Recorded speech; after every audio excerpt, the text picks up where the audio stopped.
was a bit of a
Channel 12 Sports presents high school football action. Today, the 64th renewal of the football game between the Blue Wave of Darien and the New Canaan Rams. Hello again, everyone, and welcome to Darien High School, and hope you're having a happy Thanksgiving.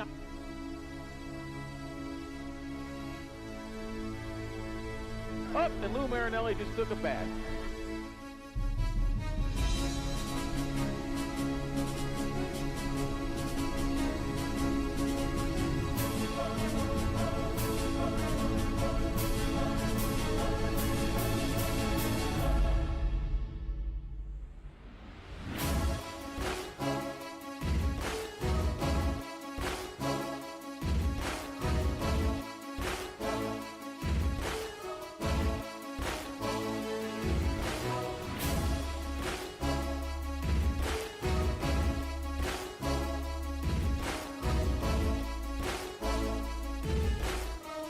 Touchdown Darien! A great play by the senior quarterback.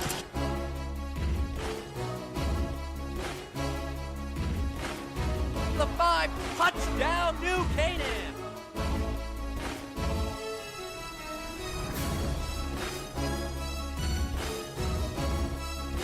He lost it! It's recovered by Christian Trefone! And it's over! This one is gonna be done!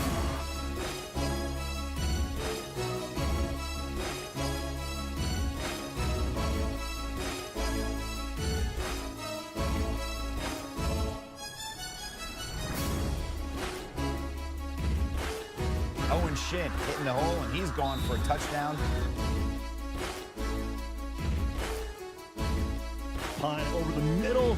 Touchdown, New Canaan. And that ball is picked off by New Canaan. Forward, Drake dropping back. He's headed for the end zone. This ball deep on the near side is falling incomplete. No time left. That will do it. New Canaan wins the Turkey Bowl 12-7. Two receivers to the right. Dahl, quick. Dahl over. Is he in? New Canaan celebrating. He is not in. New Canaan ball. The Rams stop the wave at the goal line. The 20, the 10, Alex Benevento, touchdown! Alex Benevento with the opening play in the Turkey Bowl. A touchdown! Esposito, here he goes, touchback, touchdown. How about a Thanksgiving hat trick for Andrew Esposito, his third touchdown.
Everyone, and happy Thanksgiving. Welcome to Dunning Stadium here in New Canaan for the Turkey Bowl. We have a little something special for you. It is our pregame show down here on the field. I'm Ryan Bell, joined alongside PJ Neville and Owen Heffron. And we did not go. You said 3, 2, 1. Hello, everyone, and welcome to Dunning Stadium. Happy Thanksgiving. We are down on the field for our special edition of a little pregame show right now. I'm Ryan Bell, joined alongside Owen Heffron and PJ Neville. Guys, happy Thanksgiving. How are we doing today? Yeah, I'm excited for this one. I think this is it's a great day. It's going to be a great game. I'm really excited between these two teams. It's always fun. Always. I mean, what screams Thanksgiving more than football? And we got two longtime rivals here, the New Canaan Rams and Darien Blue Wave. New Canaan's really dominated the series. We'll get into that later, but I'm excited just like you guys today. Yeah, no, you mentioned that. So let's get right into it with some of our graphics we got. First, we got to talk about these recent matchups, right? In recent history, this has been dominated by New Canaan and PJ. You can go a little into that. Yeah, so, I mean, the Rams have been dominating, as you see. 9 wins out of the last 10 matchups between these two teams. This includes Turkey Bowls and playoffs. So going back to Turkey Bowl 24, that one was in 2017. The Rams won 27-0. That one was at Boyle Stadium, along with Turkey Bowl 25 in 2018. That one, New Canaan was actually the underdog.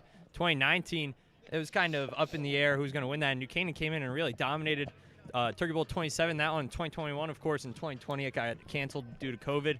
But in 2021, New Canaan was the underdog once again. Darien was the top team in the state, and New Canaan was able to knock them off. New Canaan, of course, was still a very strong team that year. But then in that same state playoff round, Darien did knock out the New Canaan Rams. And then going back to the other side of that graphic, New Canaan won all 5 straight of those. And, you know, coming into this game, it looks like New Canaan's the better team. But as we saw from, you know, probably almost half of those games is that Darien looked like the better team going into it and lost. So really, I think the best thing about the Turkey Bowl is that anything can happen. And, you know, even if Darien is 0-9 and New Canaan is 9-0, it doesn't matter. Darien could still knock them off any single year. Yeah, and we talked to Coach Marinelli, too, yesterday, guys, and he said the same exact thing, PJ, that it doesn't matter. 29-1, New Canaan leads the all-time series, but it still doesn't matter no matter the record.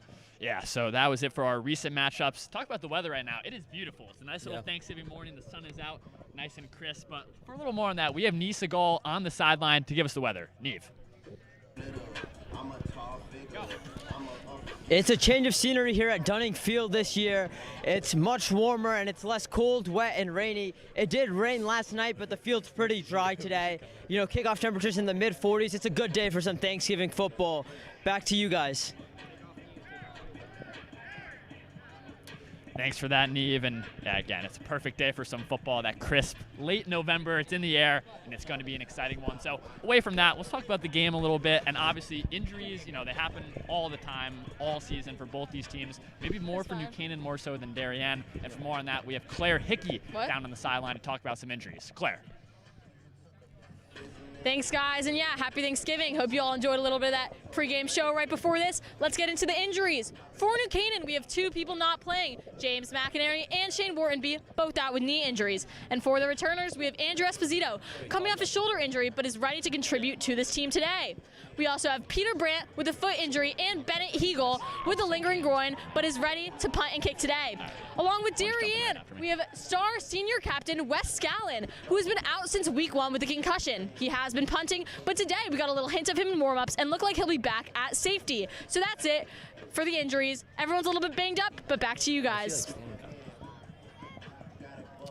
Thanks, Claire. And yeah, I mean, PJ, we know it so well. James McInerney is like the Swiss Army knife for this Rams team. They're going to feel his absence today.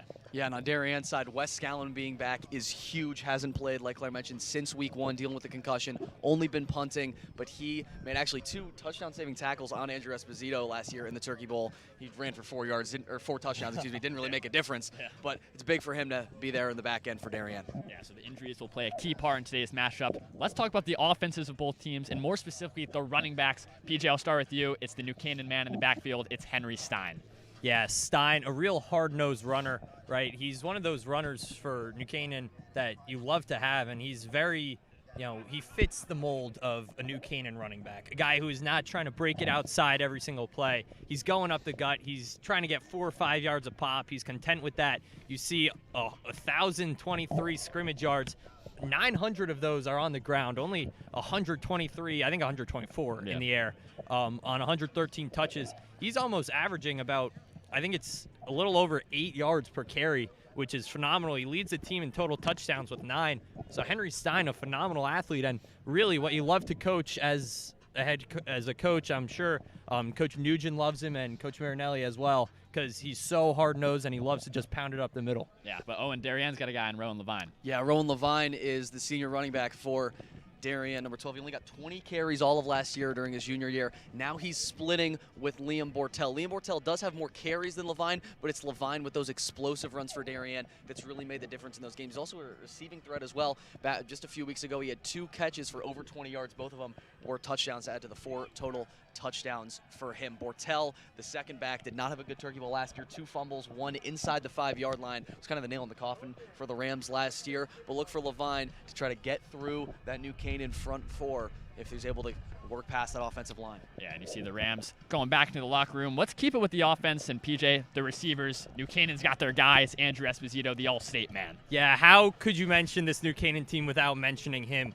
Of course, everyone knows he missed 2 games after a shoulder injury against Greenwich, but he came out last week, or 2 weeks ago, at Trumbull, and Coach Marinelli was telling us in our interview with him that he's good friends with the Trumbull coach, and he was like, oh, you're not actually going to play 14, right? He's like, oh, no, we'll give it a shot, because Esposito, he's so dedicated. He loves this team. He loves playing football, and you could see it, 509 receiving yards, 8 total touchdowns. He's right behind Henry Stein, and Esposito, when he's not catching a pass like he did last year in the Turkey Bowl, he's running it out of the jumbo set, and he's, pounding it up the gut, and on the goal line, or even, 4th and 1, maybe he'll break one. But Esposito, a true threat for the Rams. Yeah, and Owen Darien's got the sneaky sophomore in Bruce Hopkins. Yeah, Bruce Hopkins, both Esposito and Hopkins coming off of their season high in yards receiving. Hopkins with 6 receptions for 107 yards against Greenwich, one of the top teams in the state last game. So good for the sophomore. Had a rushing touchdown and a receiving touchdown in that game. He's really become Chase Lane's go-to target,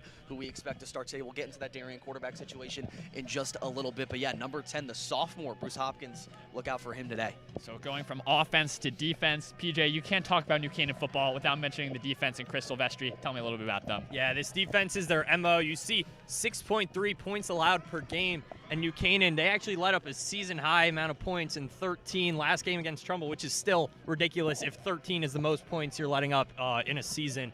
And 16 sacks. They get a lot of pressure on the quarterback. 14 takeaways. They really do a good job punching the ball out, getting interceptions. This New Canaan defense is everywhere and headlined by Jack Kroll and Ryan Brooks. They are in on almost every single tackle. 2 of probably the best linebackers in the state. But this New Canaan defense are really, just crushing it all year long, and that's what we've seen. The Game Time guys called it the decade of defense for New Canaan back after really last decade, the 2010s, was the decade of the quarterback. But this New Canaan defense is living up to the hype. Oh, and Darien, they got some dogs on defense as well. They do, and both very good defenses, as PJ mentioned before. Darien allowing about 2 touchdowns per game, still amazing, but the 6.3 for New Canaan is absolutely incredible. That defense for Darien, led by guys like Ryan Gately, has half of the team's 24 sacks. The only problem with that defense, it's hard to get the turnover, only 7. That's half of what New Canaan has. Darien's going to have to try to win the turnover battle today if they want to pull out a dub in this one. So that is it for the defense. Let's talk about the coaches. This might be my favorite graphic that's about to pop up here. I mean, Lou Marinelli, he's the king of Connecticut high school football. He's done it for so long at New Canaan. PJ, what do you got about him? 44 seasons, 413 wins, the winningest head coach in Connecticut high school football. He won National Coach of the Year only 2 years ago, 15 state championships in those 44 years, and I think 11 of them coming since 2005 in this playoff run that New Canaan has. They have not missed the playoffs since 2005, and we'll get to more on that in a second. But Coach Marinelli, phenomenal coach, and recent history has done him very well.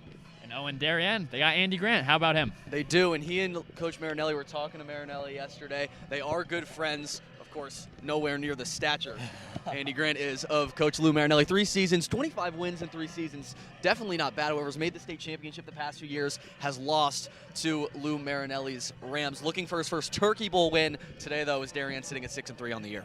Yeah, so obviously Lou Marinelli is the king, and we'll see if he can get another Turkey Bowl victory today.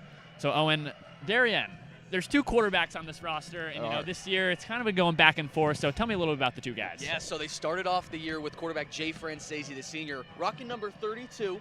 Little interesting. I'm not gonna comment on that one. He said he thought about wearing number 8, but he stuck with 32. There he is on the right side of your screen. He's got 969 passing yards, 32 rushing yards, and 13 total touchdowns. So he was the starter up until the St. Joe's game for Darien. They had 2 3-and-outs to start. They throw Chase Lane in. He's been the starter ever since. Just under 400 passing yards, 177 rushing yards. Chase Lane really runs better than any other running back on this Darien roster, and he runs that QB power. He rushed for over 16 times last game at Greenwich, and the offense runs through Chase Lane, whether it's his arm or his legs. He's everywhere, and he plays on the defense, and he's caught passes, 7 total touchdowns. The man's everywhere. Yeah, we'll see who will be in the backfield today for the Blue Wave. PJ, big game for playoffs here. New Canaan is already locked into that number 1 seed, but Darien, they are fighting for a lot. Yeah, definitely. I mean, this playoff bracket, this is Class L that both these teams are in. So as we take a look at it, I'll just go down the line. New Canaan, they're locked into that number 1. Cheshire locked into that number 2. Not really too many implications there. Cheshire does play this morning in the Apple Valley Classic at Southington. And then Newtown won last night 34-13 versus Massac. So they're going to be probably wind up being the number 3. And then Weaver, Hartford Public, and Classical Magnet. And ATI, that's Abbott Tech and Immaculate. Those 2 are probably fighting for the 4 and 5. It depends on Weaver's result today. They are playing, who are they playing? They're playing Capital Prep today. So that one, Capital Prep is 1 and 8. So I'd imagine that Weaver, Hartford Public will wind up being that 4 seed over ATI. Ridgefield won last night at Danbury, 17-7. So they're locked in. They probably will not wind up being the 6th seed. They are the 6th seed right now because they have played an extra game, but that one will probably wind up being Darien, Fairfield, Ludlow, or Platt, depending on their matchups. So Darien and Fairfield Ludlow are both winning in. Fairfield Ludlow plays a 5-4 middle of the pack Fairfield Ward squad today, and then Darien, of course, here playing New Canaan. If Darien loses today, it gets really frisky for them. So Platt and Maloney play each other in the Meriden Stoddard Bowl today, and that one is really quite the kicker. You see Platt at number 9. They're 60 points ahead of Maloney, but if either of those teams win, they get 100 points for the win, which the SEAC does all those calculations, and Darien is really only about 100 points ahead of Platt, so Maloney could get some bonus points in there too, but I think either way, Darien really, if they lose this game, they need to start saying their prayers. And then you saw at the bottom of that graphic, Enfield, they're mathematically eliminated with Ridgefield's win, but since they played an extra game, they are still sitting at the 10th seed, but they're kind of out of it right now. And then Amity, they need a win over a struggling 2-7 Shelton, and then they also need Darien and Ludlow to both lose if they want a chance. But it's really Darien and Ludlow control their own destiny, and it's going to be interesting to see how the Blue Wave come out today with their season on the line, probably. Yeah, thanks for that, PJ. There is the updated playoff stuff And now it's the last one from all of us. Let's go with some predictions, all right? I think I might know where you're going with this one, Owen, but you can lead us off. All right, sure. So on paper, New Canaan 9-0, Darien 6-3. Yeah. Right, but guys, I'm not sure if you're familiar. In 1980, the U.S. national men's hockey team played the Soviet Union. They did. Right? True. And the Soviets were heavy favorites. Now, I'm not comparing this football team to the Soviet Union, Okay. but we have a red team and we have a blue team. And so I'm going to take Darien Wow. in what might be the biggest upset of the season, 28-24. I'll take the Blue Wave in this one.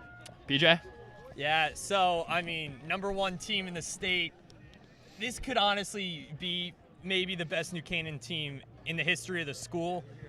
You could argue the history of the state. I'm not really too sure about that. There have been some good St. Joe's teams. One of them a couple years ago was, quotably, from Mikey Herman, the truth.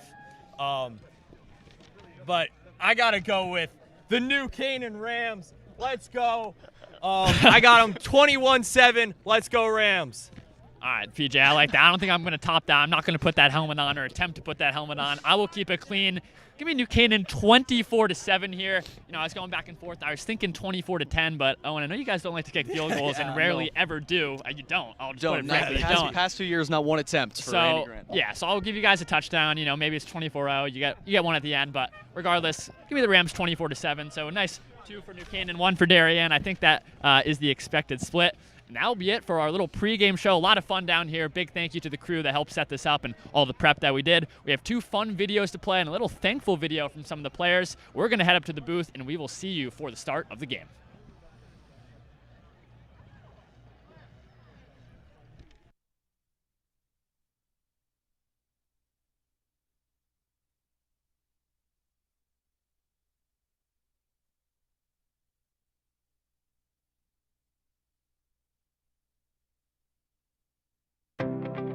This game is sponsored by our NC Rams All Sports Booster Club Platinum and Gold sponsors.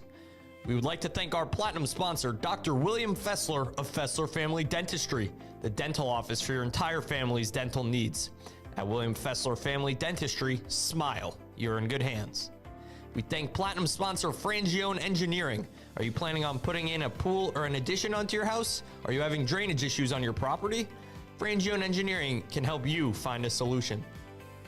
Platinum sponsors and NCHS alumni Leo and Steve Carl of Carl Chevrolet have been proud supporters of local athletic programs for generations. Their dealership has been serving Fairfield County since 1927. Their team is ready to assist with all of your automotive needs.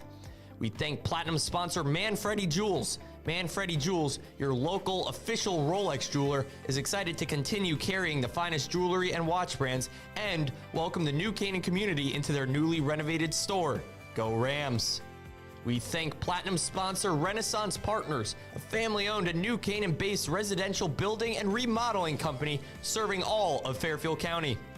We thank Platinum sponsor Walter Stewart's. Walter Stewart's has supported NC Rams athletics and the entire New Canaan community for years. Walter Stewart's is your fresh local market. We also thank our Platinum sponsor Hoyt Livery for 30+ years of service. We would like to thank our gold sponsor Club Sandwich, a family-owned deli right here in town, serving the New Canaan community since 1986. They are a proud supporter of the New Canaan community and all of our sports teams. We'd like to thank our gold sponsor Performance Optimal Health, who proudly supports all New Canaan Rams athletes. Their team helps clients achieve their health goals through exercise, recovery, nutrition, and stress management. They offer their congratulations to all teams competing this season. We thank our new gold sponsor, Levco. Levco is the premier provider of fuel, oil, propane, and HVAC solutions, serving thousands of homeowners across Fairfield and New Haven County. For the last 45 years, Levco has proudly served the residents of New Canaan with efficient and cost-effective fuel deliveries, expert heating service, cooling service, and equipment replacement. Known for rapid emergency response, competitive fuel prices, and safe, reliable deliveries that keep homes comfortable year-round, Levco is the trusted choice for keeping your home safe and comfortable. We thank gold sponsor Carnegie Prep, who, since 1986, has offered academic support for students and families in Fairfield County. Carnegie Prep prepares students to meet the challenges of standardized testing, academic classes, and college admission. We also thank Gold sponsor New Beauty and Wellness, a state-of-the-art luxury medical spa right here in town. They offer a broad range of skin, body, and medical services. Call for a consultation today. And we thank new Gold sponsor Wendy Wernerberg of the Hanlamore Kaplan team at William Ravis Real Estate. You can count on them to assist you with all of your real estate goals. Again, a big thank you to all of our sponsors. The NC Rams All Sports Booster Club supports all New Canaan High School athletics. Go Rams!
Are you enjoying this broadcast? If you like what you see on the DAF Media Network, please help support us with a donation. DAF Media is committed to education and broadcast excellence. Your support allows us to keep bringing you high-quality community programming while giving our student volunteer broadcasters hands-on STEM experiential learning of all parts of computer networking and video production. Your donations help pay for equipment, insurance, transportation, and our award-winning advisor, and make these broadcasts possible. To donate, you can scan the QR code shown here or visit our website at dafmedia.org. The link to donate is also in the description of this YouTube video. For those of you who prefer a more traditional approach, checks can be made payable to DAF Media and mailed to the address shown here. Any donation of $1,000 or more will be recognized as sponsors of our broadcasts for 1 year. Feel free to pause the broadcast to write this down. Thanks for watching and supporting DAF Media.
This is Terry Dinan welcoming you to Dunning Field at Hawes Plaza on the campus of New Canaan High School, home of the 2024 NCAA Cocktail State Champions, the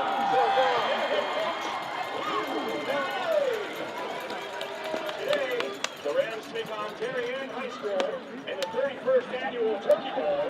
Living in Connecticut, Thanksgiving means three things: family, friends, and football. Towns around the state may have their own games on Turkey Day, but none compare to the granddaddy of them all between New Canaan and Darien.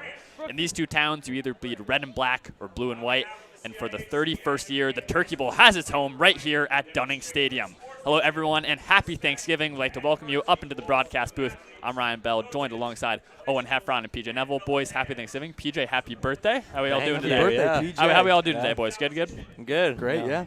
18 years now. Yeah. Perfect way to celebrate your birthday with this right? kind of game. So, guys, we'll jump right into it. Owen, I'll start with you for Darien. Yep. Huge game. Most likely have to win this one to get into the playoffs. What does Darien have to do in order to take this one? Yeah, huge game. 6-3, the worst they've been in a few years. They don't want to miss the playoffs. They missed the playoffs 3 years ago. So our freshman year, when they went 6-4 under head coach Mike Forget, the next year he was out. Andy Grant comes in his third Turkey Bowl. Andy Grant's seen it a couple times now. All he has to do, I think, or at least the most important thing to do, get the run game going and hit the quick passes with Chase Lane. We do expect Chase Lane to start today. If you watched our pregame show down on the field, you did see the comparison between him and Jay Francese. At Greenwich last game, the 5th-ranked team in the state, the leader in rushing yards was Jay Francese, who had 2 garbage time rushes for 17 yards total. That led the team. That can't happen, of course, against a stacked Ram defense. They have to get the run game going. They have to get the blockers downfield in order to let go of that second level, and then you can complete those passes for Chase Lane. He wasn't as accurate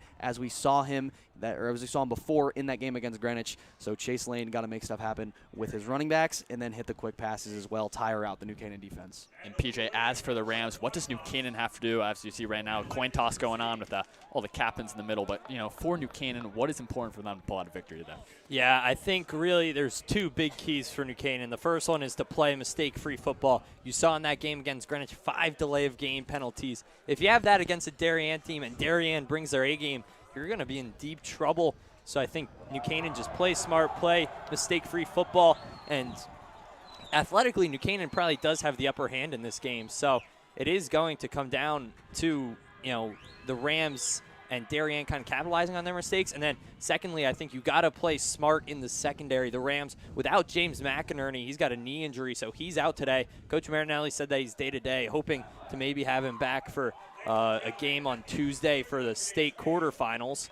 But you have to play smart in the secondary. You can't let up big passes to Darien, because Darien, they're going to beat you on those deep plays, those big plays.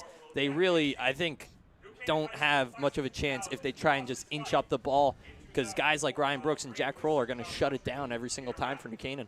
Yeah, and this game's so important, obviously, for both teams and for the town. We will take a quick moment of silence, actually, and then we'll be right back following that one. All the men and women of our armed forces who risk their lives every day in defense of our nation.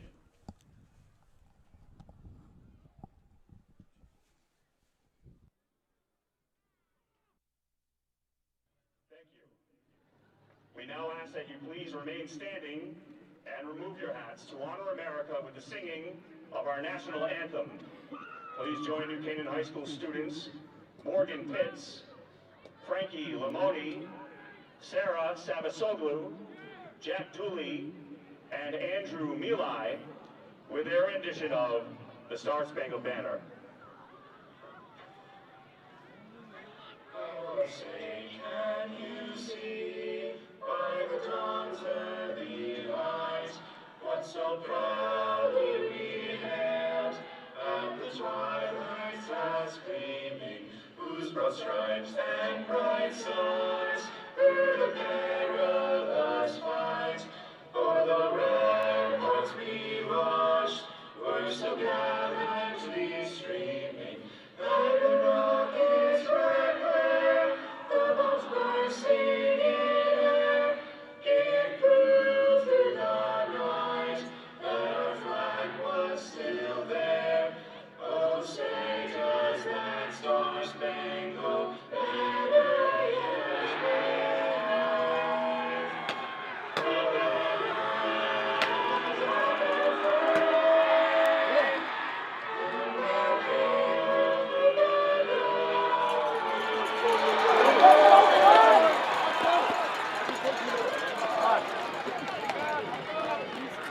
Officials for today's contest are referee Bill Howard, umpire Frank Fidelli, head linesman Rob Martinelli, field judge Don Walker, back judge Leanne Howard, side judge Steve Lamalki, line judge Bill Trump, and doing the clock, Chad Fidelli.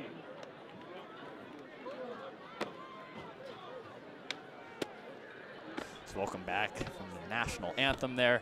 Exciting game. And PJ, any last thoughts here for the Rams? Start with you. I think that this is going to be a great game. I think that New Canaan, if they bring their A game, Darien really doesn't stand much of a chance. I think this New Canaan team is great. They're phenomenal up front. And I think one thing that we haven't really talked about is this New Canaan offensive line. They've got some really big guys, and they're going to have a big test in Ryan Gately. But I think Adrian Delicata will probably be on it most likely for the Rams, and he's a phenomenal athlete, a phenomenal lineman. I think, Delicata really has that D1 talent. Maybe not the size, but I think that he'll be able to contain Gately pretty well in this one. He did last year, at least. Oh, and as for you, last thoughts for this Blue Wave team. Yeah, right before kickoff, I mean, we talked to Coach Marinelli yesterday, and something that I'm excited about what he said is both teams had a bye last week, so they had a week and a half off, so each team is probably going to do stuff they haven't done yet this season, see things that we haven't seen so far this year, and I hope that we see some plays, some different concepts they're going to run against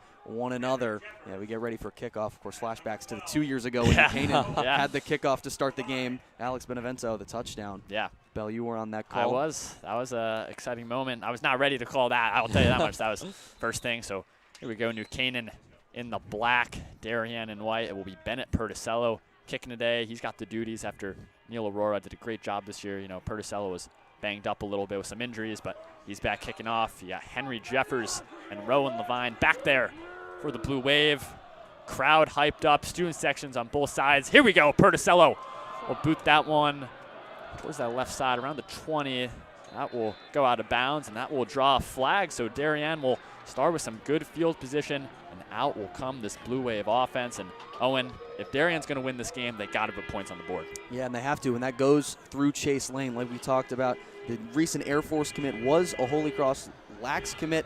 Revoked that, switched for football. Air Force probably going to play safety there, and like I mentioned, he does really everything. Didn't start the season as a quarterback, started as a wide receiver. He's got 7 catches on the year for 125 yards and 2 touchdowns, but then he also leads the team in total carries on the ground for 177 yards. Yeah. Touchdown there, 4 touchdowns passing. He's everywhere.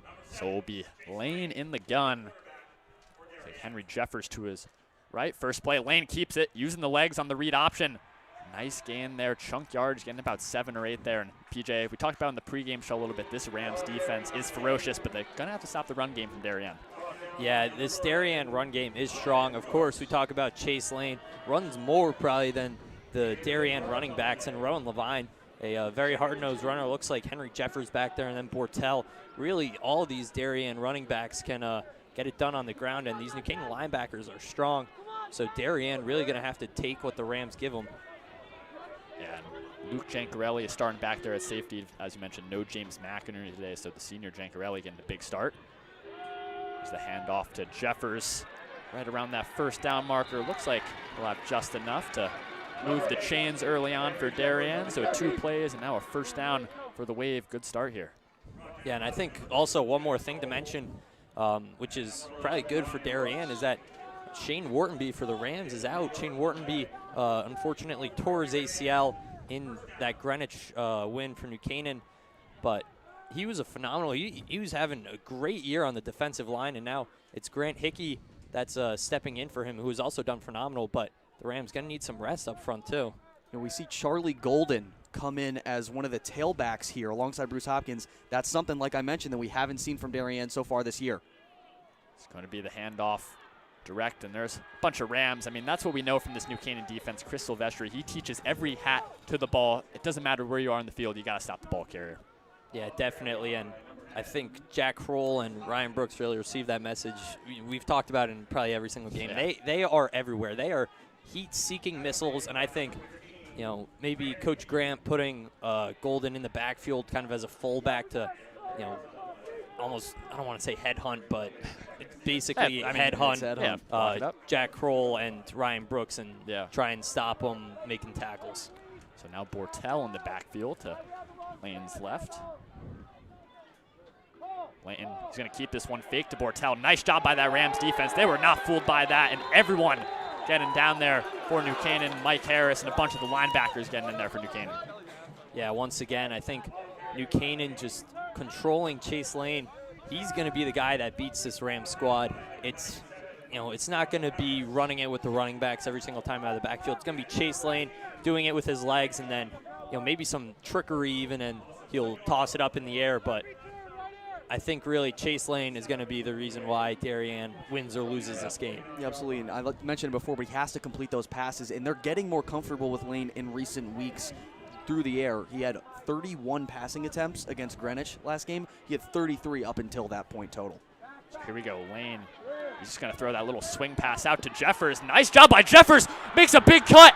Henry Jeffers all the way, brought down very close there. A touchdown saving tackle by the Rams, but New Canaan taken aback. What a play by Darien. Yeah, and I am a big opponent of the screen pass on 3rd and medium, 3rd and long, but Jeffers, they like him in the kickoff return unit because he can make people miss. He had a similar run. It was a handoff in the first game of the year against Naugatuck where he ran for 68 yards, and there he goes now. That is a beautiful catch and run from the junior Henry Jeffers. How about the touchdown saving tackle though, PJ? I mean, that's huge. Yeah, Jack Kroll, great tackle, a lot of speed there, and Jeffers and Kroll know each other well. They play summer lacrosse together, two of the best in the area lacrosse players, that is.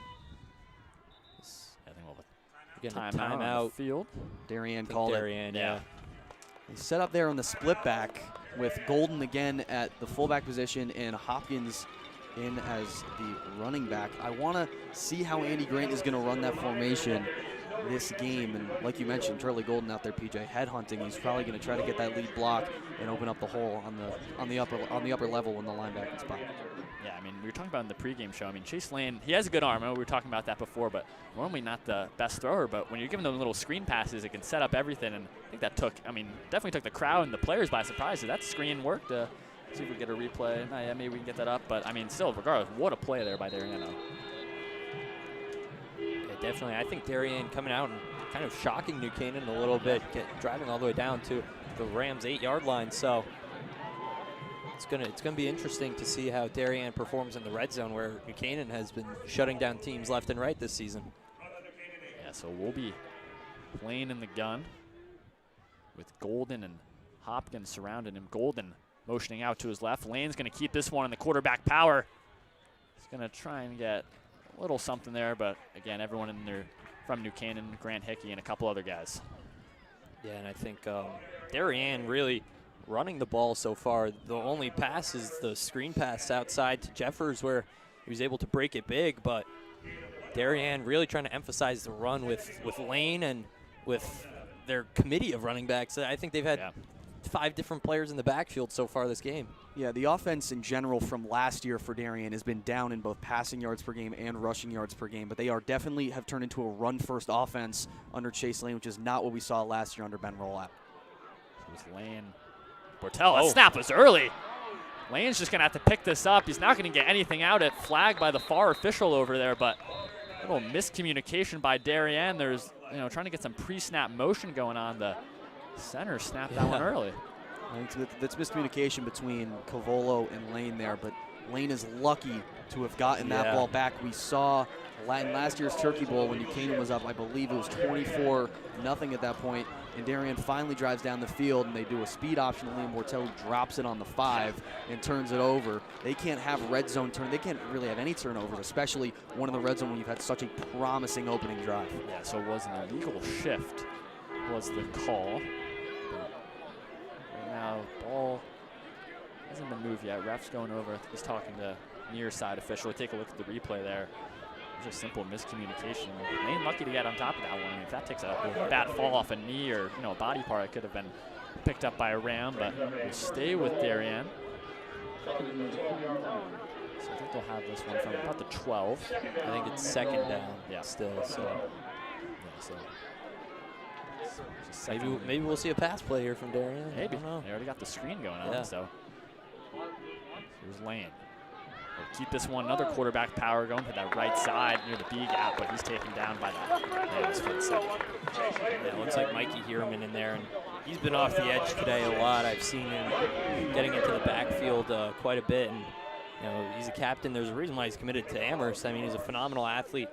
He's a great mix of size and strength. As you see him come around the edge there. Oh, maybe it wasn't Hierman. He's in there for sure, but a lot of New Canaan defenders, 11 hats on the ball. So 3rd and goal for the Blue Wave. Be Lane with Bortel to his left.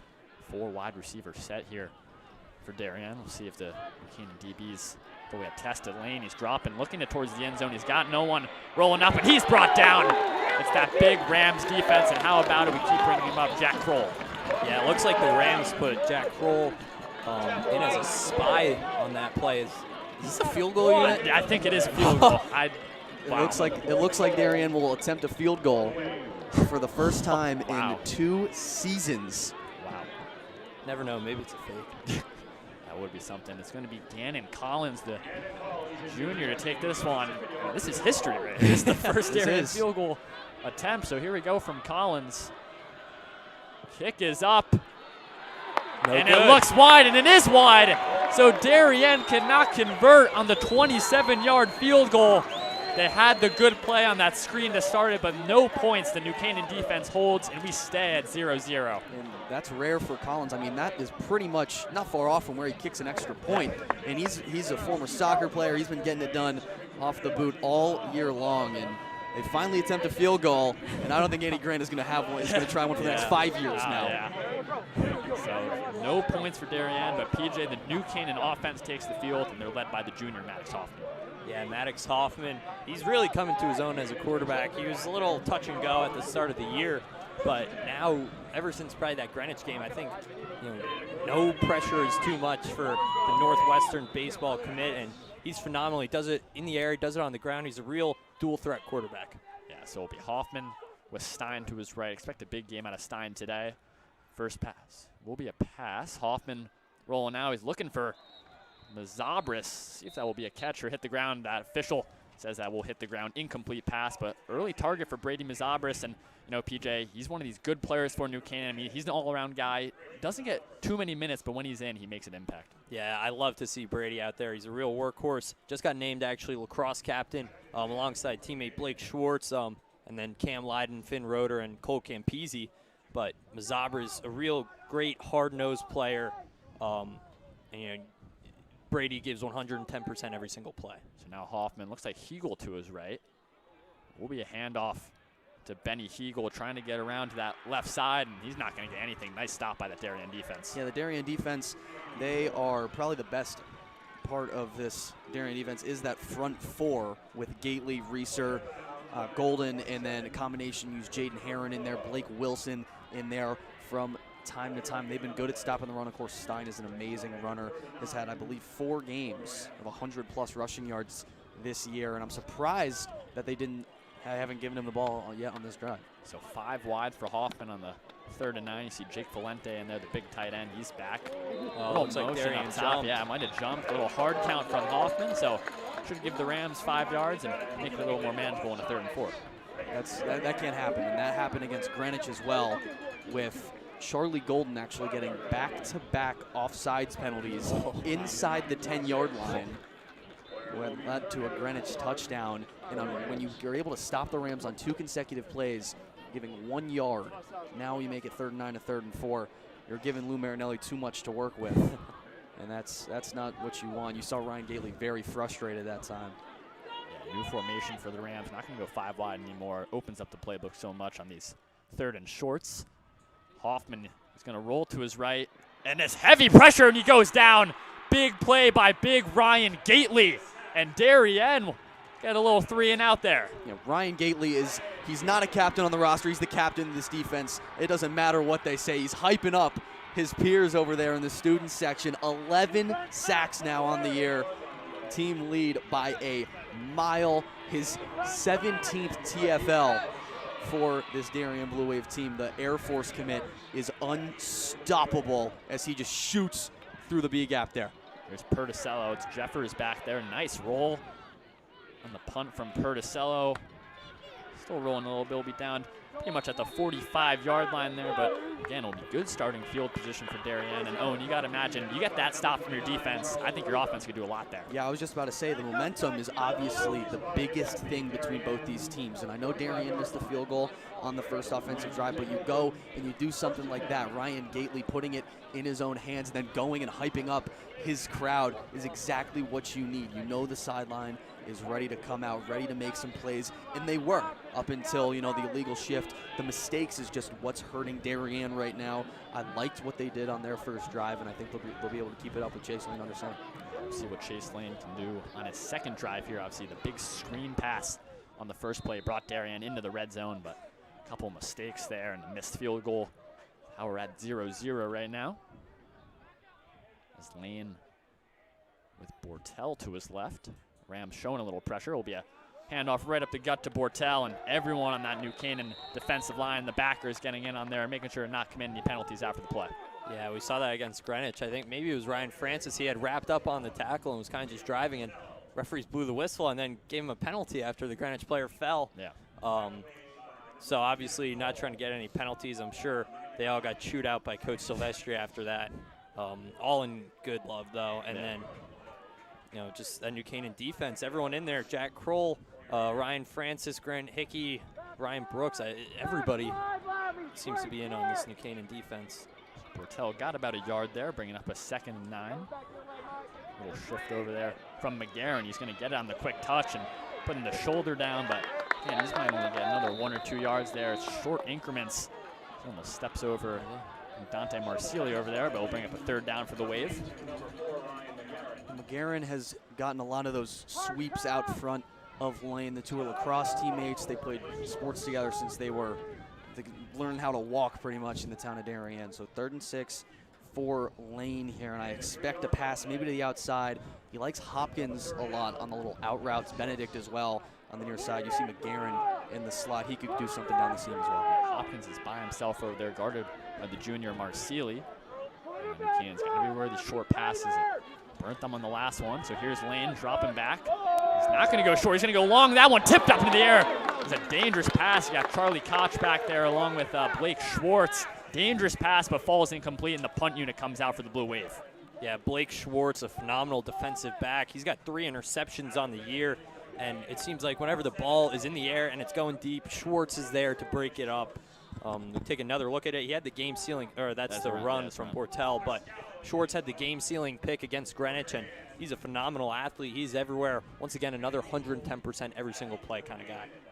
So we'll be the punt unit for the Waves. Scallon to boot this one deep. Benny Hegel, the lone man back. Sometimes that duty was with James McInerney, but with him out today, it's Hegel to be the main guy.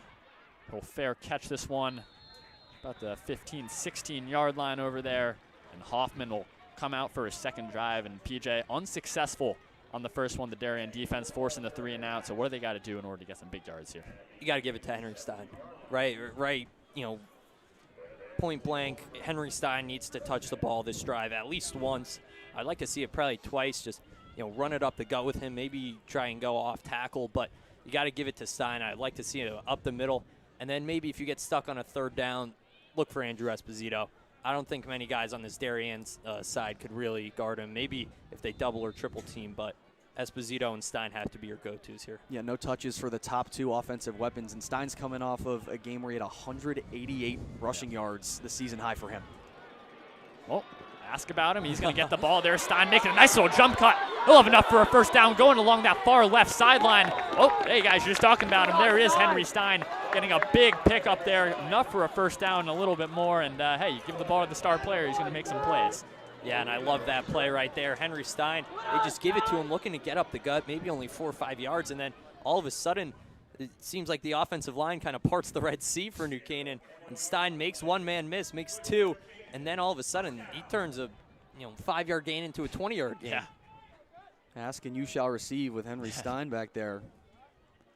So big gain from Stein. Send the chains up for first down. They'll give it right back to him up the middle. This time, not going to be as successful. That big blue wave defensive line did a nice stop. Oh, it might be an injury. Looks to be Stein. There's that one left. Might be Stein here. See, that would be a major blow. Well, Gately went to the sideline and immediately was calling for the trainer. Yeah. So it is going to be Henry Stein down following that short little run. Yeah, the trainers were called out pretty quickly, so hope everything is all right with him. I think Jeff Moultrie might be the backup today for New Canaan. Finn Mako, who's normally the backup, is out for the Rams. And, you know, you would think maybe they'd put in a guy like McInerney in the backfield, but he's injured too. This New Canaan squad is really injury riddled. So, Moultrie is going to be the lead back if Stein's not going to be able to continue here. So Darien right now, I mean, and talking about Darien, that's looking pretty good so far. I mean, obviously that big run from Stein, but besides that, you're able to get into the red zone on that first drive. Not as successful in the last one, but so far I think the plan's working pretty well. Yeah, absolutely. And the throw to McGarren on the last drive that was tipped up by Schwartz, it was, I would say, a semi-accurate throw. I mean, it's double coverage, but it wasn't intercepted, which is good for Chase Lane, who had a pick 6 against Greenwich in the last game. But yeah, you said the big run, the defense bounces back, gets the stop. It's unfortunate that Stein is down right now. That would be a big loss for the Rams, who's got over 900 yards on the year now on the ground. But that front four, especially Gately, he was the first one to hit Stein on that tackle. And I'm still interested to see how Wes Scallon's going to do on the top of the field there, because he's coming back for safety like we mentioned, as Stein is now going to limp off the field. He'll have to be helped.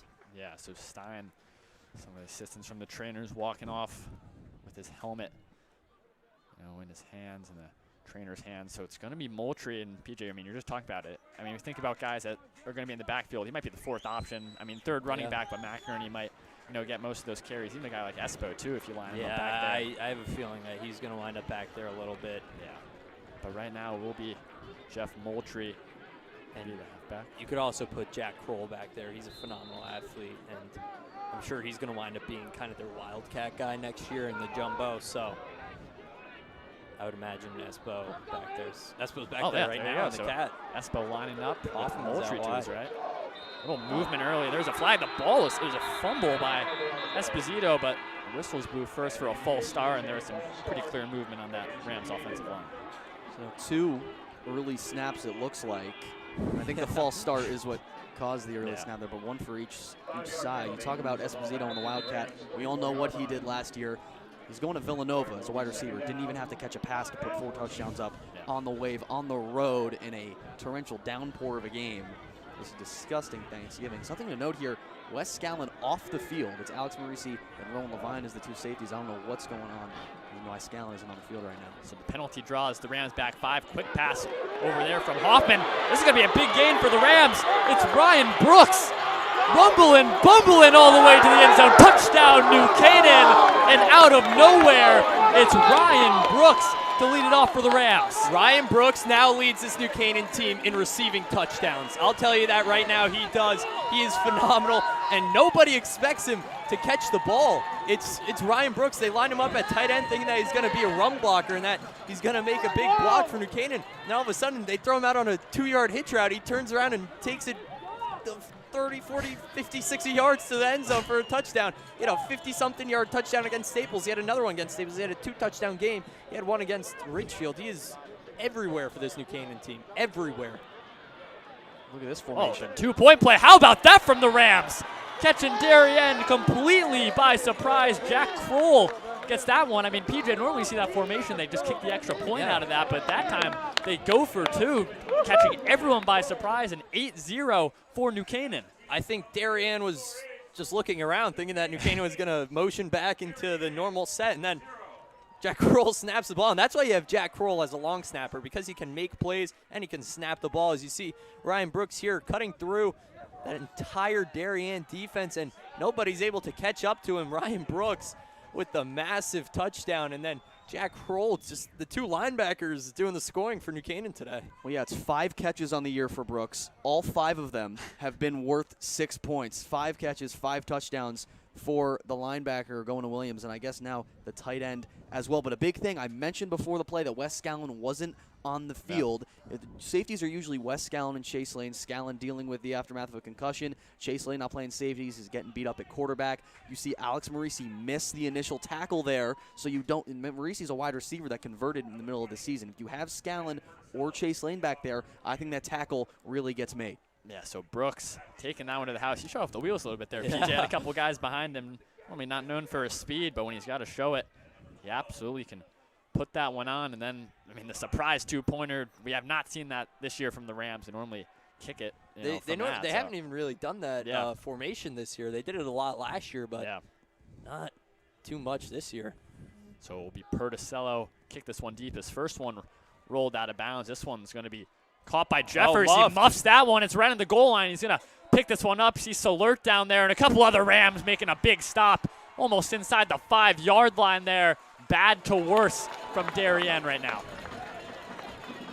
Yeah, and that's unfortunate for Henry Jeffers. He's had trouble with some handling of kickoffs throughout the year. The first one goes out of bounds. Perticello makes the adjustment, kicks it right to the 1 just about, and Jeffers has trouble with it, doesn't back up enough, and he finds himself on the seat of his pants inside his 5-yard line, and Chase Lane is going to have to march this squad all the way down the field now. Yeah, it's the ball we spot on the 5. I mean, you already see the New Canaan defense is out there. They're ready. Darien still going over what to do in the huddle when you're pinned this far back. I mean, can't really risk too much, and New Canaan sending in the jumbo big unit. Yeah, the jumbo defense. You know, we've seen both sides have problems catching the snaps and now catching the kickoffs. Yeah, Hopkins is going to take the direct snap. Hickey outside, and there's Charlie Koch doing a little bit of force him out of bounds, and that's going to be a flag. The late kind of throw down out of bounds from Koch, and you know, you make a good play there. And PJ, I mean, we literally just talked about that earlier. You got to stop when the whistle blows. That one's pretty obvious there. Yeah, that one, I think Koch was almost spinning him though when, you know, the referees blew the whistle, and it was just kind of a little bit, maybe a little bit late, but I think that call could have gone either way. I think he threw him down when he was out of bounds. Yeah. And that's what the penalty was for. But yeah, New Canaan can't make that mistake. You get Darien backed up in their own 5, and they're going to give him 15 yards and create a lot more space. Darien hasn't had much success with those direct snaps to Hopkins, and another look is out of bounds for a little while, and then that's a blatant throwdown. That's going to be a flag 10 times out of 10 there. And Koch now out of the game for the moment. Here's Lane dropping back, rolling to his right. Heavy pressure there. Looks like it was Grayson Ladley over there applying some pressure, falling incomplete, bringing up a 2nd and 10. Yeah, and just something on Grayson Ladley. We mentioned how Ryan Brooks has, what, 5 catches, 5 touchdowns. Grayson Ladley in 8th grade had 2 rushes, 2 touchdowns. Wow. So an interesting stat. He had one 70-yarder. Stats. Yeah. 8th grade. Okay. Just, you know, Ladley's been playing a while, but you know, they put him in the backfield and he made some magic. I mean, I guess if we're going to, you know, bring us some old stuff, Shane Warrenby obviously is hurt. He has won a championship every year he has played football. That there was a championship available. Of course, freshman year, no championship, but every year outside of that, phenomenal. Lane's going to take the QB draw outside. There's Mikey Hieroman. There's a reason he'll be playing college ball next year, making a big stop. Yeah, Hieroman just everywhere for this New Canaan team. It's Hieroman, it's Brooks, and it's Kroll. Those 3 are the 3 playmakers on this New Canaan defense. You see Hieroman, he'll contain, he'll set the edge, and he'll just bring Chase Lane down.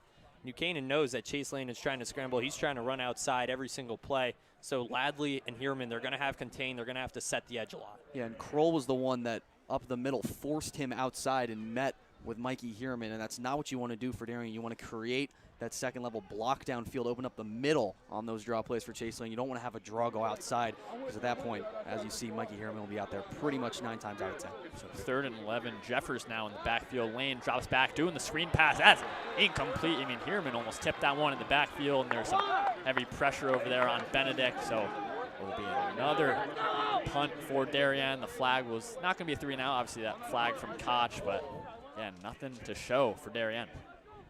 And that's unfortunate. They're going to have to punt again after such a promising first drive, and then the big defensive stop, and then it looked like it was all going well until the Ryan Brooks touchdown, and that's what I mentioned before. The momentum is huge, and it can change just like that. West Scallon on to punt.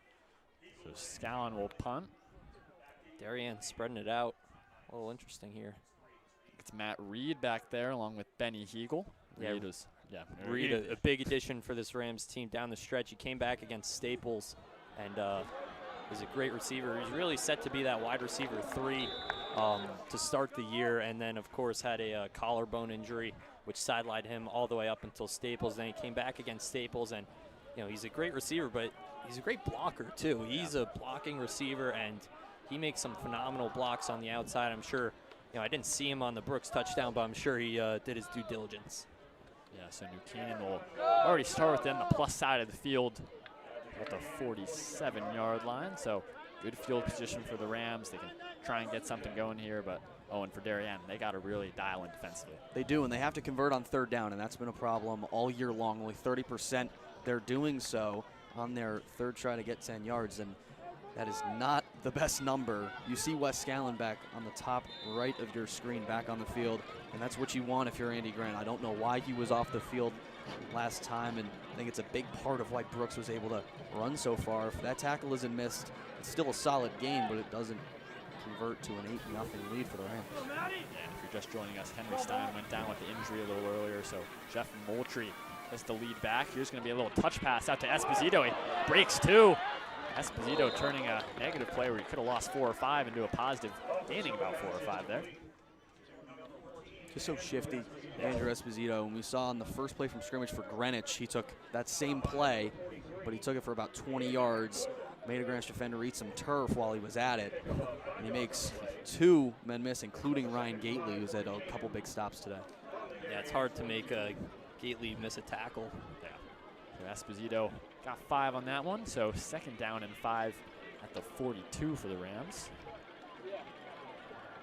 So you do see Matt Reed all the way out to the right. Here's going to be the first handoff to Moultrie, but he's going to get stuffed almost at the line of scrimmage there. Nice stop there. And you blink and they were in the backfield there. Hanley, Golden, Gately as well. All back there. You see the club on Hanley's hand, playing through that thumb injury all year long. They were in the backfield almost immediately. It's a huge stop.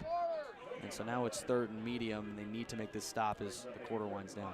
Yeah, that was it for the first quarter. The Rams will talk that one over on the sideline, but overall, PJ, pretty successful quarter there for New Canaan. It's all about that Ryan Brooks touchdown.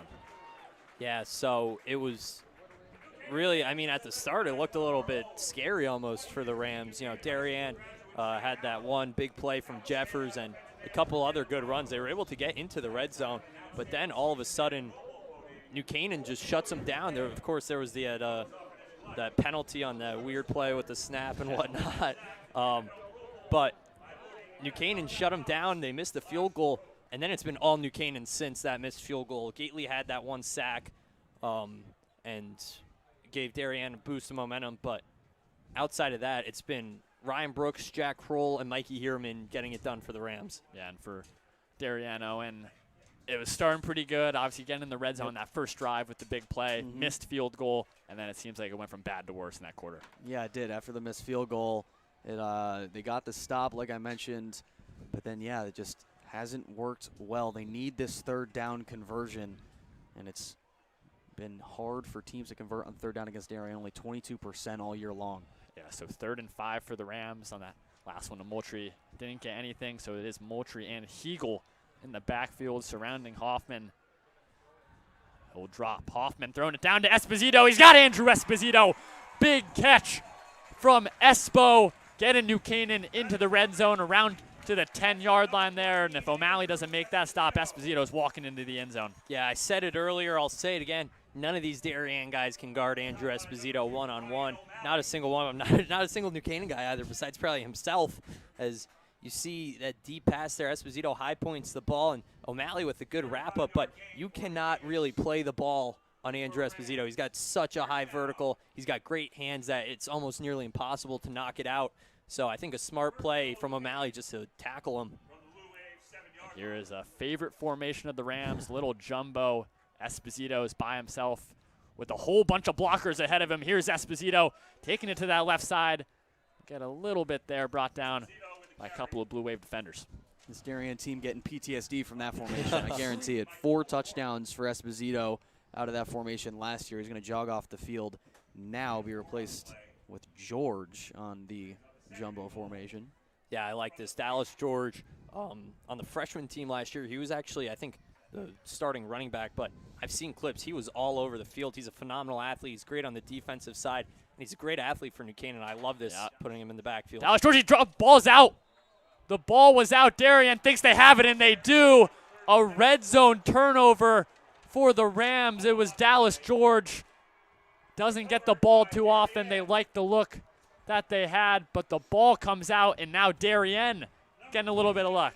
New Canaan coughing it up inside maybe the 1, really. I mean, right on the goal line. The student section is hyped up on the far side of the field. Last year was Bortel fumbling it there. You put in a new guy. You put in George. Maryland likes it. It looks like he was extending. Like he was down maybe. Obviously, you can't call it, but can't go up to New York. That was close, yeah. I mean, can you imagine? That would be sick. What if they looked at it on the hashtag New Canaan scoreboard? Right there. Yeah, great scoreboard. Well, we can do a more in-depth one you know, towards the end of the quarter. But, I mean, he's also, I mean, from that angle right there, less than a yard. If he reaches the ball, he probably could have scored there. But that ball came out. What a job by the Darien defense. A little bend, don't break right there, Owen, right? You know, that's why they call it a game of inches. Bend, don't break, and now they really don't have oh, my goodness. Don't have a lot of space here. Yeah, Hopkins. Actually, it's the nice little lane, kind of brought down by his jersey over there on that near that far sideline at least, but a good job by Darien to at least get it out from their own 1. Yeah, great job by Darien, and looked like Hopkins maybe if Kroll didn't grab his jersey, had a little bit of a bigger lane. Yeah. But still, I'd imagine Darien goes back to the jumbo here just to get a little bit more space. I get Brooks probably would have made that tackle, but that would have been something, a 99-yarder. Yeah, so we'll be that same heavy look for Darien. Now a bunch of motion, kind of switching sides for everyone. Still Hopkins lining up as the QB. He'll take the direct snap. Trying to go outside left. You got to be careful and not go down the end zone. He's still running laterally, gets out of the end zone, and now turning it upfield for New Canaan.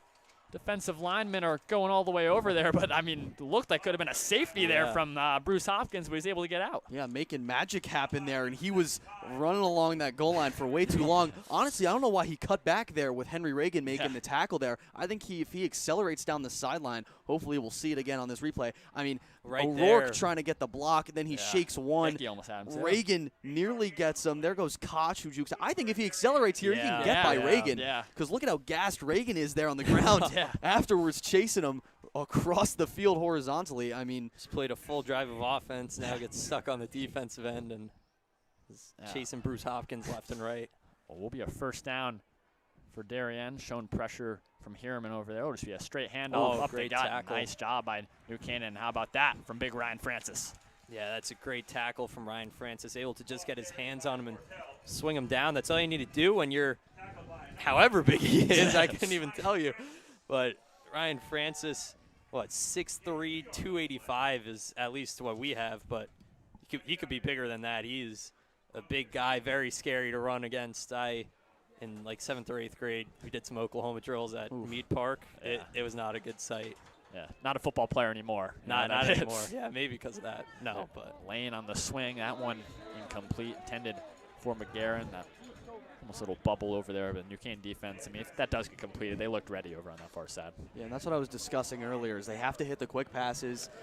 Chase Lane has to settle down. He's overthrown a lot of his guys. He's got a great arm, but he's just put too much on it, and he tried to lead McGarren down the field too much that time. He's just got to settle in, give the ball to McGarren, and then make him do what he can do with the ball in his hands. Yeah, and this play looks really close to, we saw it in the Through the Years video at the start in 2019, the Turkey Bowl. Dean Ciancio actually picked off a ball on a swing pass that looked just like it at Darien that really shifted the tide. They're in Nate Lane. He's got the wheel route the whole time, but he overthrows Henry Jeffers. You just mentioned it, Owen, how Lane overthrows a good amount of his receivers and running backs there. He was eyeing up Jeffers the whole time on the wheel route. He had him, but he just cannot connect with him.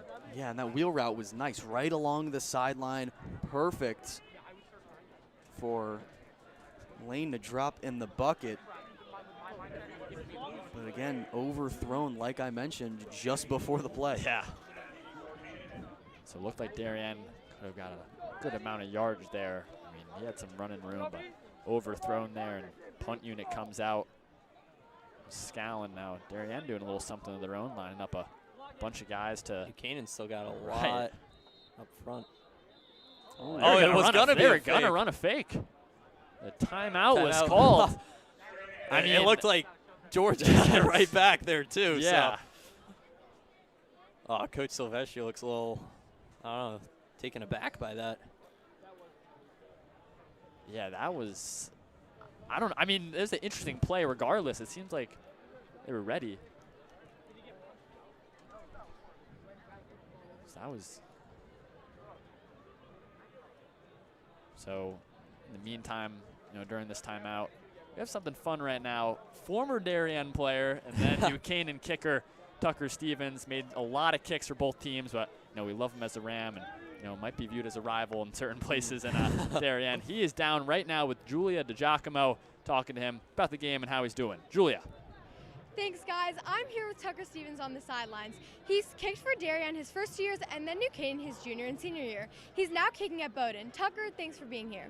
You've played on both sides of this rivalry. How does it feel to be watching the Turkey Bowl today?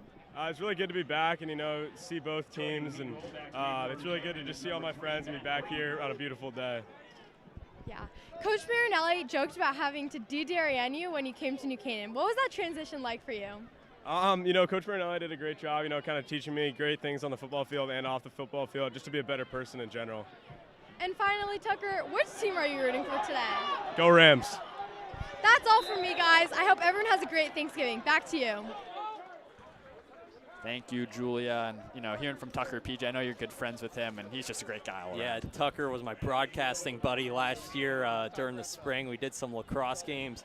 It was phenomenal doing them with Tucker. He's a great guy. Really knowledgeable about all sports, it seems like. A great kicker. He's actually kicking and punting, he told me, at Bowdoin now. Not sure if you mentioned it. We couldn't quite hear Julia on our end. It seems like you guys were able to on your end, which is great. But Tucker, great guy, phenomenal.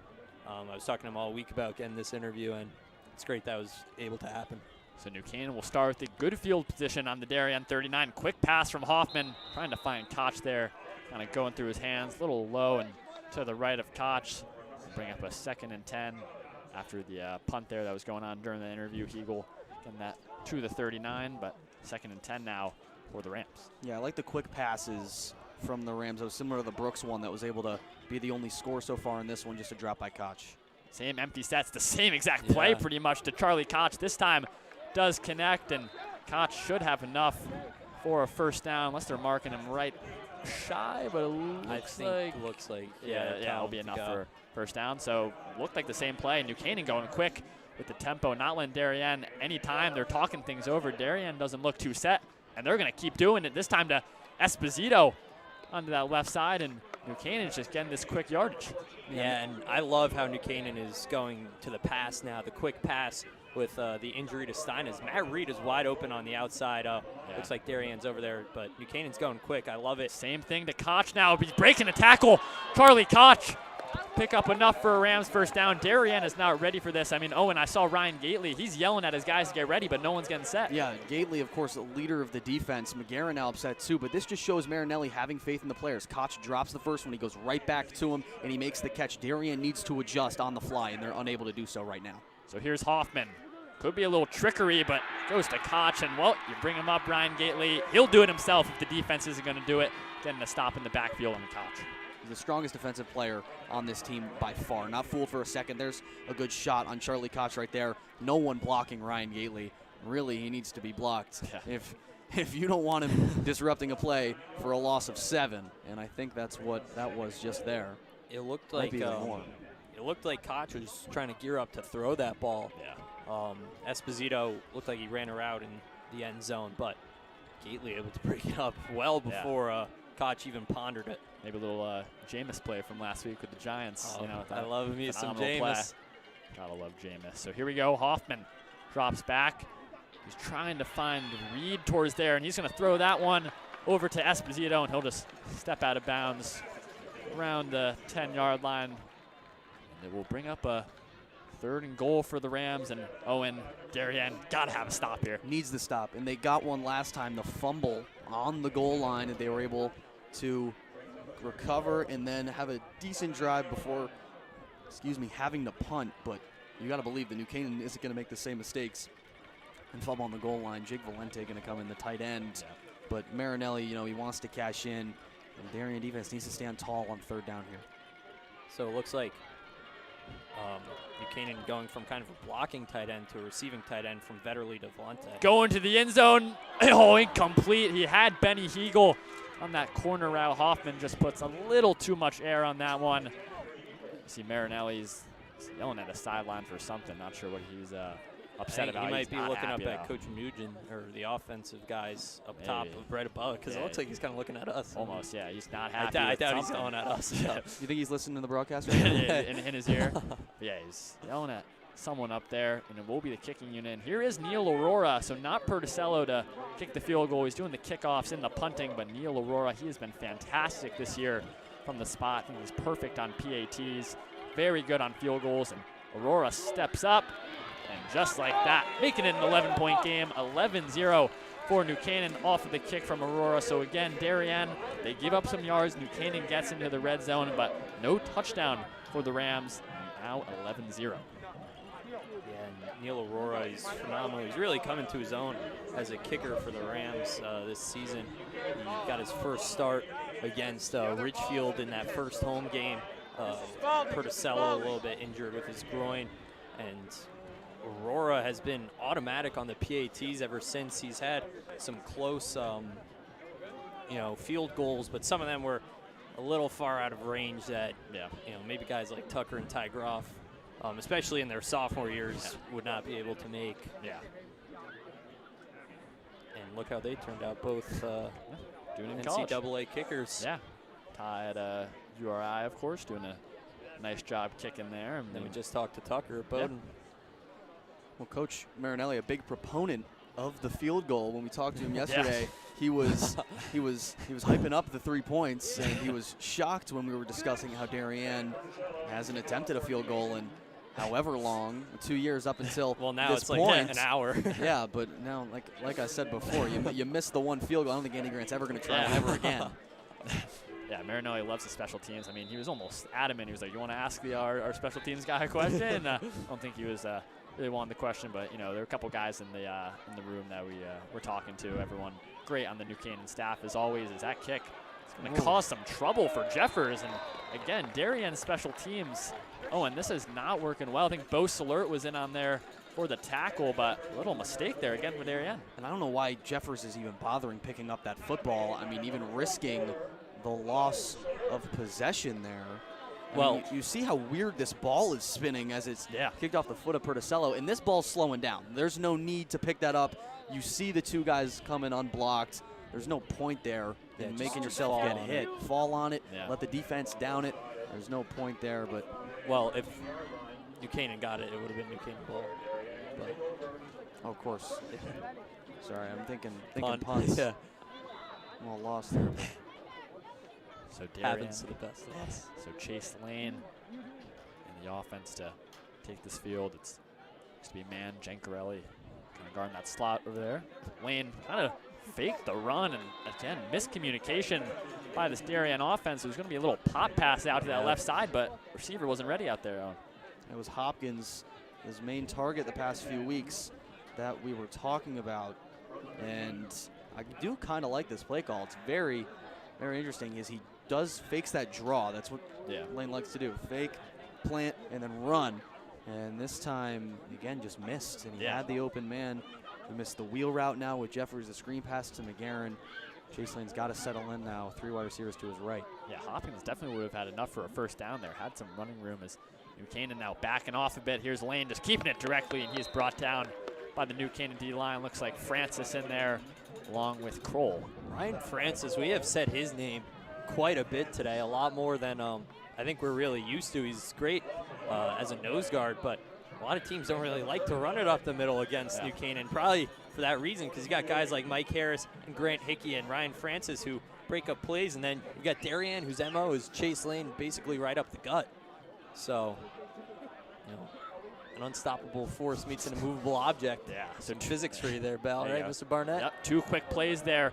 Now 3rd and 11. Lane rolls right. Heavy pressure from Hickey, and then he is crushed by Jack Kroll, laying the boom on Chase Lane. And Darien, I mean, it just seems like from what happened on the first drive, that offense looked so good, and now it's mistakes on special teams, taking sacks now, and this New Canaan defense is having a field day. Yeah, Jack Kroll, Ryan Brooks, we've said their names so much. Jack Kroll, you see, that is a perfect form tackle right there from Jack Kroll, and you know, he might lack a little bit of size on Chase Lane, but that intensity and that ferociousness, along with that power, he's coming in fast, really did it for him. Yeah. So Scallon to punt this one. It's Hegel. You see where he's standing. He's already at, you know, Darien's 45, so anticipating good field position here for the Rams. Scallon, good punt high in the air. Hegel will catch this one. Oh, that hit that the touch Darien a player. Ram. Yeah, I think it hit a Darien player, not a Ram. It didn't hit a New Canaan player. The There's refs blew no the whistle. They blew the whistle. I heard it, and he threw the thing. They're going to So run there's it in confusion. anyways. The ref's running down there like They're saying touchdown is called. They're for saying touchdown. A touchdown is called for Darien. Did it hit a They blew Ram the is going to whistle. be the question. It looked like it hit one of the Darien players for sure. Did it hit a New Canaan Ram? Call on the field is touchdown. This is unbelievable. I've never seen anything like this before. We have 7 referees here. No one can. All the understand what's the going refs on. are going to have to talk about this. The refs are going to have to So talk let's take things a, all over. right, we got to see the replay here real quick. Did it hit Hegel or anyone back there? Just, it might have. I don't Darien. know. It looked like It 39 definitely- is that's Jack Mitchell, yeah. Jack- no New Canaan person, Jack Mitchell. Too. It hit Mitchell. The refs are talking this over. It 100% hit Mitchell. It hit Mitchell square in the chest and rolled the out. It question didn't is, look like it. Did it hit Hegel Hegel or one of the New They're Canaan I don't think. Yeah, runners? they're pulling it back. They're pulling this. They're calling this one back. That would have been. That would, yeah. Might have been the Never craziest seen it. Yeah. Turkey Bowl No, touchdown 100%. ever. That was. Yeah, that one hit off Mitchell's chest for sure. Yeah.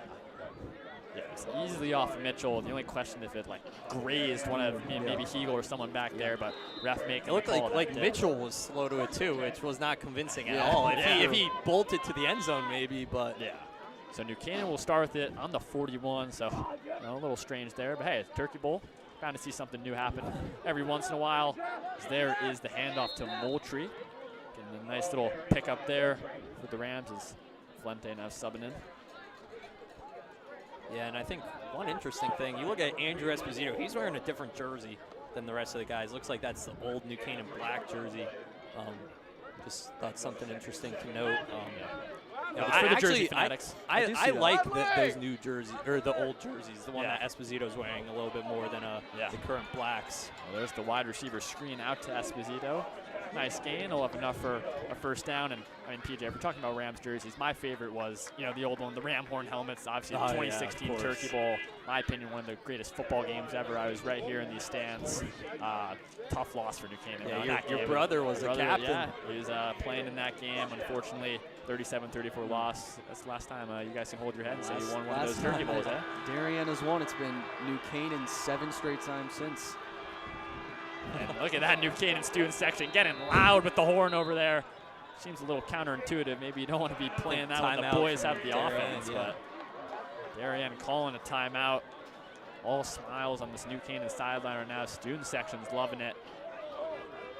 Something's got to change if you're Darien right now. And Owen, I mean, where do you even start for Darien? I honestly think special teams might be most important because it's the bad field position. But in your eyes, what do you think Darien's got to change? Yeah, the bad field position has been killer, and it's doesn't make it easy on the offense. I think the defense has done a great job. Of course, the one big play touchdown, but other than that, they've done a good job of not allowing the points to be scored. Of course, the fumble recovery at the goal line was huge. And then it starts again with the quarterback. Starts with Chase Lane.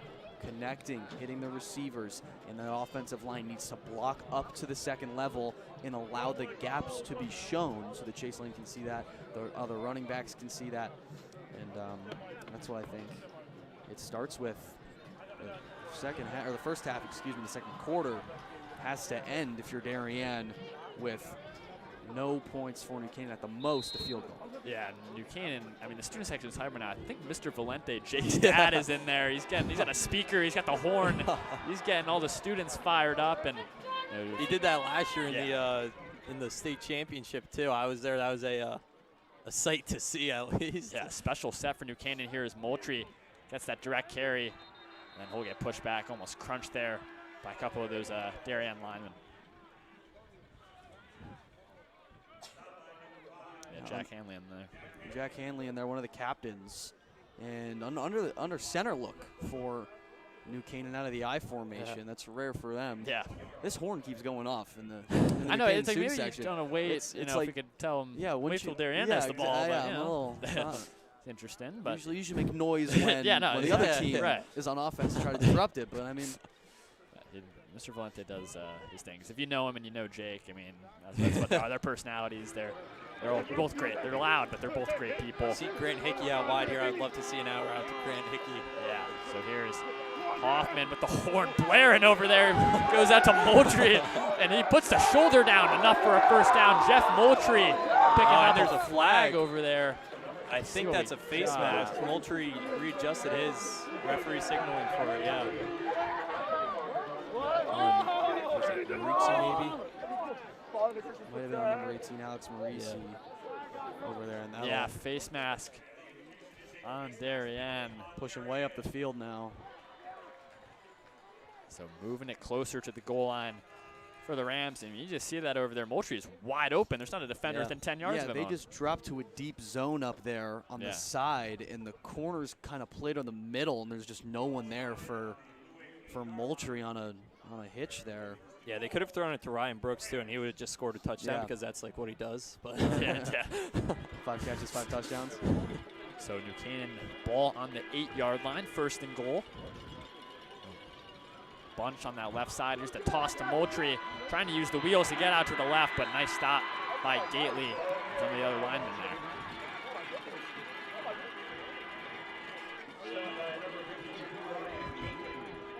Gately again in on the stop. He's been in the backfield early for the Blue Wave. And Moultrie's going to have to step it up, especially in the second half with Stein down. And he's done a good job. He's made the most of his touches. That catch was big on the last play. Yeah, so Moultrie getting that one back to the line of scrimmages. Refs will. Is that a timeout? Yeah, well, maybe, I'm not really sure. Darien was out of timeouts. Yeah. Yeah. There was something going on over there to stop playing momentarily, but back refs are talking to each other, but I think we'll be back underway here. At least we should be. Hoffman by himself in the gun. You see that bunch to the left with Valente starting it out, and then Moultrie and Esposito. As Hoffman drops back, throws that little pop pass on the drag to Esposito. Nice tackling there by Darien on Esposito there. That was Thurlow, and if Chris Thurlow doesn't make that tackle, Esposito is probably in for a touchdown there. He's trying to get outside to the edge, and he probably is a lot more faster than Chris Thurlow. He's a lot faster than probably almost everybody on this field. But you see that Thurlow able to just use the angle, kind of dive at him a little bit and wrap him up. That's all you got to do, especially down close against a guy like Esposito. Just about a minute to go for the end of the half. 3rd and goal on the 8 for New Canaan. Hoffman, he's dropping back. He's looking to the corner, out to Benny Heagle. He's got it. Touchdown, New Canaan. Benny Heagle, the senior wide receiver, coming in clutch, and he'll extend the lead to 17 for the Rams. That's a great pass, great catch from Benny Heagle, the guy who only got his first career touchdown against Stanford, and then ever since then, he has been playing phenomenal and just everywhere for this New Canaan team. He has really seen an increase of targets and an increase of big plays in these past couple weeks. And you see Heagle there, a great catch in coverage there. Wasn't quite able to see the number for Darien, but it's a great catch for Heagle, and that's what you're used to now with a guy like Benny. Extra point is up and good from Neil Aurora, 18-0, and it's all New Canaan in this first half. Yeah, that was Maurici in coverage, someone that has played into the safety role the past few weeks, taking the spot of Chase Lane and Wes Scallon, really. So they throw to that left side. It's a great route and a great throw from Maddox Hoffman, being able to drop it right in the hands of his receiver. Now 55 seconds left. Darien got the ball to start this game, and they had a great drive, and it resulted in a missed field goal attempt. So now they have to move fast if they want to score. I mean, New Canaan has 3 timeouts. You can't run this out to the half. You want to score before you give New Canaan the football back. You just got to be careful to not get too aggressive and put the ball where it shouldn't be, which is in the Rams' hands. Yeah, and this momentum entirely in favor of New Canaan. You know, there's the stadium pulse in college football. It is at max right now. Darien is feeling the pressure, but it's the Turkey Bowl. You can't rule out anything. A big comeback could happen. I mean, talk about that 2016 game. I think it was New Canaan was down by 24. I think it was 34-10. Yeah, it was 34-10, I believe, in that game. And New Canaan came back and sent that to OT. So you can never say a Turkey Bowl is over until the clock hits triple zeros. As the return back there, it's Levine. Yeah, it was 34-10. Yeah, Levine will get brought down around the 20. So 50 seconds left for the wave. They got to get something here.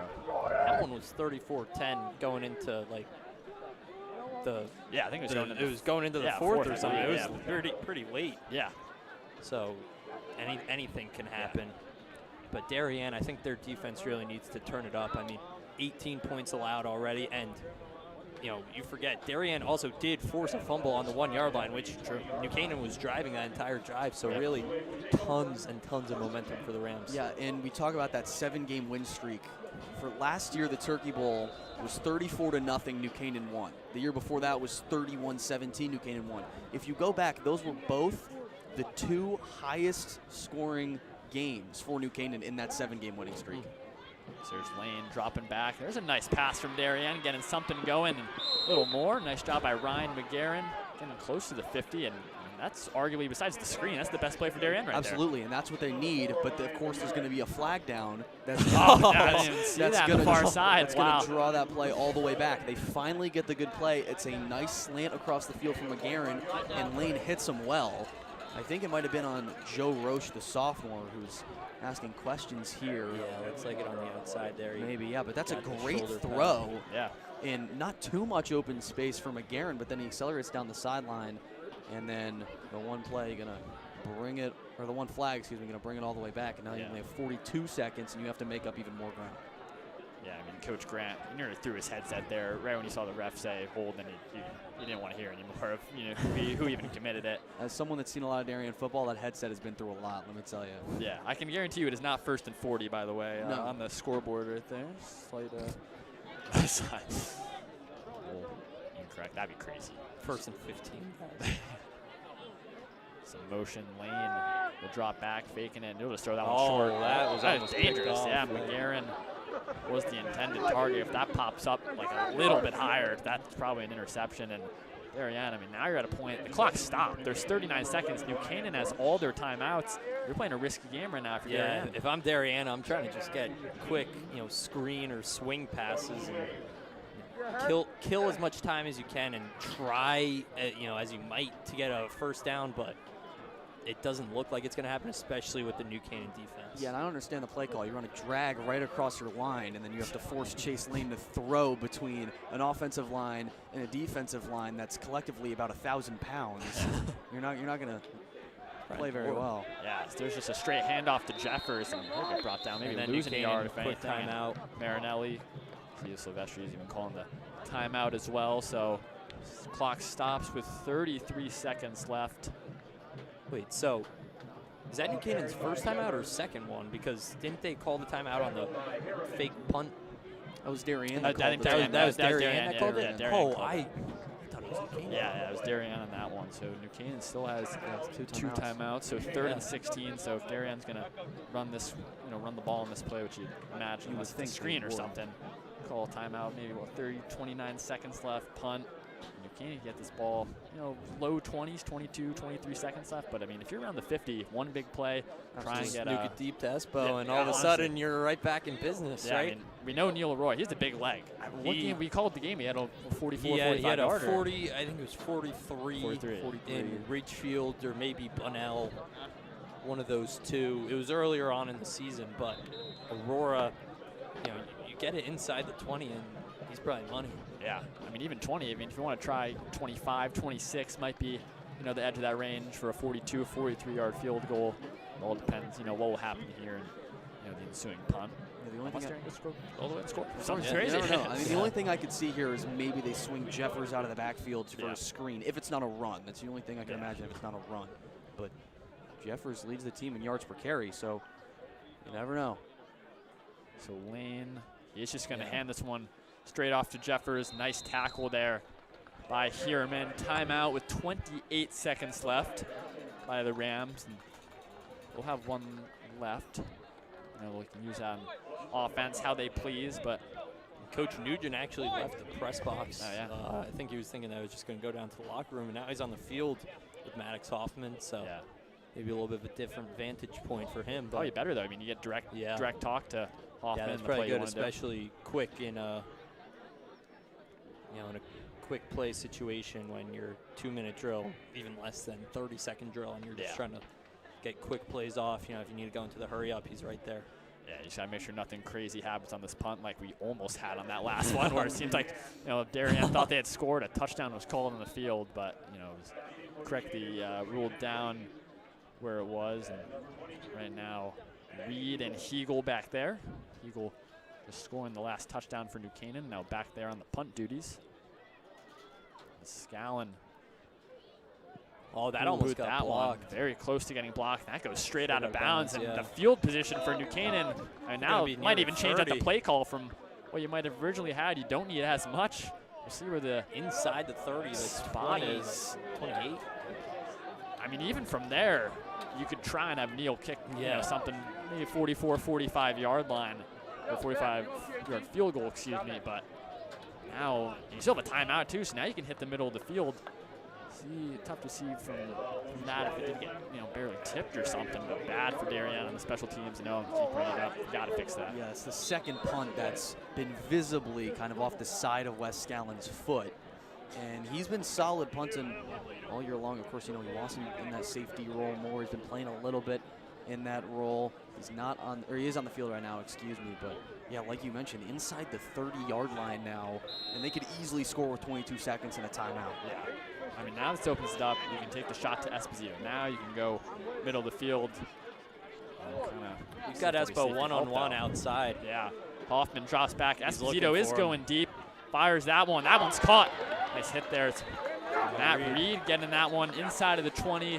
Canaan's hurrying it up. See if the Rams not calling their timeout. Chains were moving, so 10 seconds now, under 10 seconds. Hoffman might just throw this one out of bounds or throw that one quick. Esposito drops that one, but not the worst thing there to just stop the clock. So 4 seconds left, and the kick unit comes out for the Rams. I like the timeout after the catch there. That was Reed on the last one, and or like the timeout maybe then throws one more to the shot to the end zone for Esposito. He's got height on pretty much everyone, but they'll take their 3 points, and Aurora will try to cash in. So from the 19, be a 36-yarder for Neil Aurora to try and end the perfect half for New Canaan and go up 21. Kick is up from Aurora. That one, no good. Wide to the right, just slightly for Aurora. He rarely misses kicks, but he shouldn't have, hold his head too high there. He's still a great kicker. But nonetheless, that will do it for the first half. New Canaan 18, Darien 0. PJ, an emphatic half from the Rams. Yeah, the Rams, I mean, phenomenal defensively, phenomenal offensively. It has really been a great half cumulatively for New Canaan. I think Darien really came out and gave New Canaan a little bit of a shock, but it really, I think, New Canaan was able to find their own. They were able to settle down and get into a groove, and ever since then, it's been money. Yeah, and Owen very quickly on Darien. Bad first half there for the Blue Wave. Yeah, bad first half. No points scored. It's not what you want. I mean, Coach Lou Marinelli has been coaching this defense to a T, and it has shown Darien has the big plays and they miss on the field goal. And I think ever since then, they've just been down on themselves and not able to convert. Yeah, right now, we do have Coach Marinelli down on the sideline with Claire Hickey. Claire. So, Coach, I mean, your team's up 18-0 in the first half. I mean, with the season you've had, don't think you'd expect anything less, but going into the second half, you must be happy with your team, and is there anything that you want to do differently? I'm really not happy. We lost about 3 touchdowns that we should have had. Fumble on the one. I mean, you know, I'm happy that we're up 18, and we're going to come out the second half. We're going to try to keep on going. But it was such a sloppy half for us, and it's frustrating when we have a really good team and they start to play like this. Yeah, I mean, you've had a great season so far, so yeah, I mean, I bet you're expecting lots of more points on the board, so good luck. Thank you very much. Appreciate it. Of course. Bye. Yeah, that's it. Good. Thank you, Claire. So that will do it for the first half. Again, New Canaan 18, Darien 0. Don't go anywhere. We plan some sponsors at halftime and a special thanks video that we shot with some of the players from both teams. So again, that will do it for the first half. Don't go anywhere. We'll be back for the start of the second half.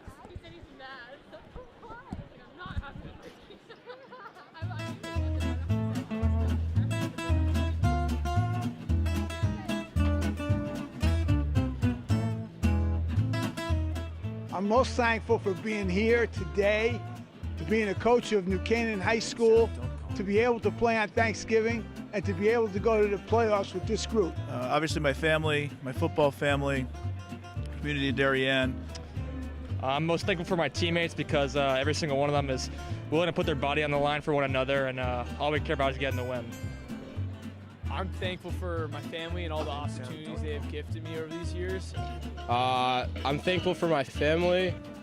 I'm thankful for my O-line. I'm thankful the most for the O-line. My family, my friends.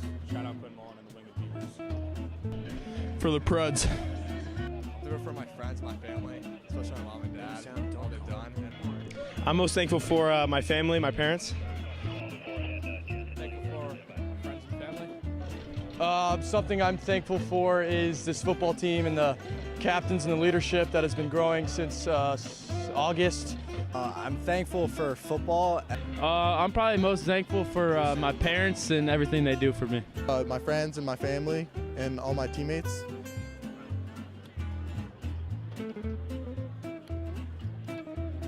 My favorite Thanksgiving food, of course, you gotta have turkey with the stuffing and the gravy and the mashed potatoes. I mean, I like them all, and it's an all-day affair once I get home. Hopefully we win the game, so it'll go down much easier.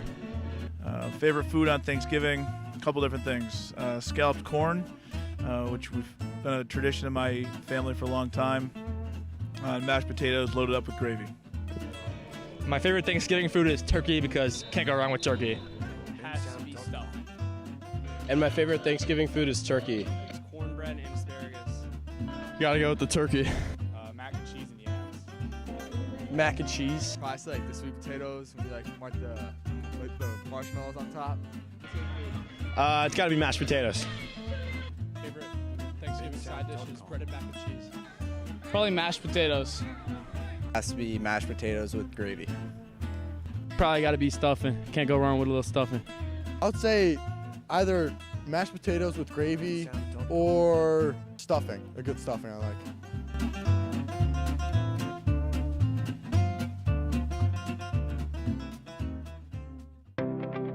This game is sponsored by our NC Rams All Sports Booster Club Platinum and Gold sponsors. We would like to thank our Platinum sponsor, Dr. William Fessler of Fessler Family Dentistry, the dental office for your entire family's dental needs. At William Fessler Family Dentistry, smile. You're in good hands. We thank Platinum sponsor Frangione Engineering. Are you planning on putting in a pool or an addition onto your house? Are you having drainage issues on your property? Frangione Engineering can help you find a solution. Platinum sponsors and NCHS alumni Leo and Steve Carl of Carl Chevrolet have been proud supporters of local athletic programs for generations. Their dealership has been serving Fairfield County since 1927. Their team is ready to assist with all of your automotive needs. We thank Platinum sponsor Manfredi Jewels. Manfredi Jewels, your local official Rolex jeweler, is excited to continue carrying the finest jewelry and watch brands and welcome the New Canaan community into their newly renovated store. Go Rams! We thank Platinum sponsor Renaissance Partners, a family-owned and New Canaan-based residential building and remodeling company serving all of Fairfield County. We thank Platinum sponsor Walter Stewart's. Walter Stewart's has supported NC Rams athletics and the entire New Canaan community for years. Walter Stewart's is your fresh local market. We also thank our Platinum sponsor Hoyt Livery for 30 plus years of service. We would like to thank our gold sponsor Club Sandwich, a family-owned deli right here in town, serving the New Canaan community since 1986. They are a proud supporter of the New Canaan community and all of our sports teams. We'd like to thank our gold sponsor Performance Optimal Health, who proudly supports all New Canaan Rams athletes.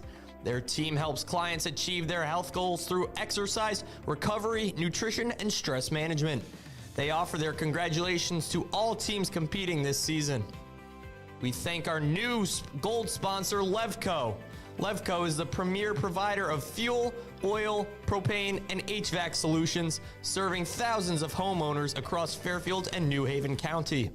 For the last 45 years, Levco has proudly served the residents of New Canaan with efficient and cost-effective fuel deliveries, expert heating service, cooling service, and equipment replacement. Known for rapid emergency response, competitive fuel prices, and safe, reliable deliveries that keep homes comfortable year-round, Levco is the trusted choice for keeping your home safe and comfortable. We thank gold sponsor Carnegie Prep, who, since 1986, has offered academic support for students and families in Fairfield County. Carnegie Prep prepares students to meet the challenges of standardized testing, academic classes, and college admission. We also thank gold sponsor New Beauty and Wellness, a state-of-the-art luxury medical spa right here in town. They offer a broad range of skin, body, and medical services. Call for a consultation today. And we thank new gold sponsor Wendy Wernerberg of the Hanlamore Kaplan team at William Ravis Real Estate. You can count on them to assist you with all of your real estate goals. Again, a big thank you to all of our sponsors. The NC Rams All Sports Booster Club supports all New Canaan High School athletics. Go Rams!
Are you enjoying this broadcast? If you like what you see on the DAF Media Network, please help support us with a donation. DAF Media is committed to education and broadcast excellence. Your support allows us to keep bringing you high-quality community programming while giving our student volunteer broadcasters hands-on STEM experiential learning of all parts of computer networking and video production. Your donations help pay for equipment, insurance, transportation, and our award-winning advisor, and make these broadcasts possible. To donate, you can scan the QR code shown here or visit our website at dafmedia.org. The link to donate is also in the description of this YouTube video. For those of you who prefer a more traditional approach, checks can be made payable to DAF Media and mailed to the address shown here. Any donation of $1,000 or more will be recognized as sponsors of our broadcasts for 1 year. Feel free to pause the broadcast to write this down. Thanks for watching and supporting DAF Media.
Hello, everyone, and welcome back to Dunning Stadium here in New Canaan for the Turkey Bowl.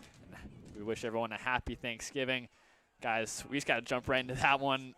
Tough first half for Darien. New Canaan lead it 18-0. I guess the only thing maybe you could talk about, if you're going to hold your head high for Darien, Neil Aurora did miss that kick. Could be 21-0 for New Canaan, but it was all Rams in that first half. And, you know, PJ, I guess I'll start with you. If we're going to talk about New Canaan, what a half just in general from all sides of the ball. Yeah, I mean, they were phenomenal, right? 18 points in the first half against a very strong Darien defense. And there were several missed opportunities for New Canaan in that first half, too. Of course, that fumble on the 1-yard line by Dallas George, and then the missed field goal from Neil Aurora. That could be 28-0 very, very easily if Darien didn't clutch up in those two moments. But it's really, you know, it's been a very strong half offensively and defensively for New Canaan. They have not given Darien much. Yeah, and you talk about that. We have some highlights to roll right now. Yeah. I mean, just mentioning that whole first half. So let's roll the tape for some of what we saw in that first half. So early on, this was early for Darien. Yeah. No, and I mean, we all saw this, and it looked good for Darien. Maybe it was going to be an indicator for the game, but it was not. Yeah, that was Darien's lone bright spot really in the first half. They got down to the 5. You're thinking, hey, we're going to score a touchdown. And then Andy Grant shockingly attempts the field goal. Now he's never going to attempt one again. I was talking to Neve Sagal on the sideline, who listened to Grant, and then he said Andy Grant was pretty upset after that missed field goal and doesn't look like he'll try one again. Yeah, PJ had a nice run there from the Rams, and they really were establishing stuff in the short passes as well. And then this play right here from Ryan Brooks. Ryan Brooks just turns around, takes it all the way, and this was right after Henry Stein got injured. So people were thinking, oh, maybe you'll ease Jeff Moultrie in. Nope, they'll just throw it outside to Ryan Brooks, and he'll take it all the way. Then the interesting 2-point conversion to Jack Kroll. That one was quite a play call. And then Andrew Esposito on the deep ball. He makes it look easy. Then here's the fumble from Dallas George on the 1-yard line. This one could have easily, this game could easily be 25-0 in favor of New Canaan if he doesn't fumble that. And then here's Aurora. That's the missed. Oh, no, That was the make, that's the make. But, yeah, is this the punt? This is the weird strange play. Punt that hit off of Darien's Jack Mitchell. I guess no whistle was blown and picked up by Mitchell, who just took it into the end zone. I think he could have sold that a little bit more. He's kind of like. It was a signal, a touchdown, and then overturned by the refs. I mean, Hanley's celebrating with them, but.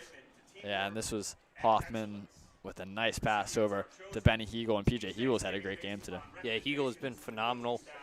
He made that great catch, and he's been on fire. As you see now, the missed field goal that capped off the first half. New Canaan looked like they were, having a good quick drive after getting the ball with only about 20-something seconds left, and thought that they were going to squeak out a couple more points, but unfortunately we're not able to. Yeah, so Darien, to make matters worse, though, and New Canaan's going to start with the ball here, start the second half. So, I mean, if you're Darien, you got to obviously get the stop first, but then offensively, what do you want to see from the Boo Wave and maybe more specifically Chase Lane and the rest of the boys? Yeah, well, Chase Lane's got to convert on those passes. I mentioned the overthrows, and then we saw them very blatantly. And then right before halftime, we saw him hit a nice pass to McGarren, I think his best pass of the day without question, but then the play's called back due to a holding penalty on Joe Roche. So if he's able to hit receivers like he did with McGarren, not get antsy in the pocket. A lot of times, Chase Lane doesn't have much time So when he has all that time, he's got to settle in. He's got to take deep breaths and just nice and easy, just like it's practice, hit those guys like he hit McGarren on that one slant route across the field that unfortunately got called back. Yeah, and PJ for New Canaan, fantastic first half, really. I mean, maybe missed down a couple points on the field goal and the fumble there. Second half, what do you want to see from the Rams? Yeah, I would like to see them run the ball a little bit more, right? Stein got hurt, and Moultrie comes in as the running back for the Rams, Jeff Moultrie. But I would like to see them run the ball maybe a little bit more with Maddox Hoffman. Maybe you put a guy like Andrew Esposito or Charlie Koch, Dallas George, Jack Kroll in the backfield, but also get Moultrie involved, right? Because if this is a big injury for Stein, you're going to need to run the ball in the playoffs. So ease into it a little bit, right? You don't have to run. I'm not saying run it every single play, but I'm saying get a couple run plays on first or second down and, try and make Darien pay a little bit. Yeah, so, again, 18-0. And, this isn't the only game with, implications all around. Obviously, Thanksgiving, got the rivalries going on. So we'll take a look at some of the scores around the league. St. Joe's up big, 28-0 on Trumbull. How about that? And Greenwich Staples, very close, 20-19 in favor of Greenwich. You see Maloney up 14-7 in a big game. If you tuned to the pregame show, you would know the implications, how big that is, especially for the one right here. And then Fairfield Ludlow up 21-0 on the crosstown rivals and wards. So great games all around the state of Connecticut. We have a good one here. Hopefully we can keep that up in the second half. And PJ, actually regarding the Maloney game, so what was the scenario again regarding this one in the Maloney-Platt? Yeah, so I'll go through. So Maloney-Platt, if you're a Darien fan, you like that score. You want Maloney to win because Maloney is 60 points further behind Platt than, and Platt is probably has a better chance to jump Darien if this score holds. So if you're Darien, you want Maloney to win to give yourselves a better shot, and then it comes down to those nitty-gritty bonus points to see who sneaks in as that 8th seed if Darien does lose this one, and then those other games really all are kind of what we expected, right? The Rumble and Trumbull, St. Joe's. Oh, man. Gotta cut you off there real quickly. How about that? A squib kick. Jack Kroll is going to take that already across to the 45-yard line. So bad for the Darien special teams. It's a continuation of the poor performance in that from the first half, and a nice job from New Canaan to start out well. Yeah, and so just going back to what I was saying before I comment on that play, the other one, Fairfield Ludlow, Fairfield Ward. Ludlow looks to lock up, I think, the 6th seed if they win, if that score holds, which it looks like they have been killing Ward all day long. And then the Greenwich Staples one, no implications in Class L, but that is still an interesting one to see for schools around the SEC, and that is what you expect between those two teams. Yeah. But Jack Kroll, going back to that, Darien had a kickoff like that in the state championship last year, and Kroll returned it all the way up the sideline into probably about the 30-yard line. So just regular for Jack Kroll. Hoffman throws the screen out to Moultrie. He'll get a couple.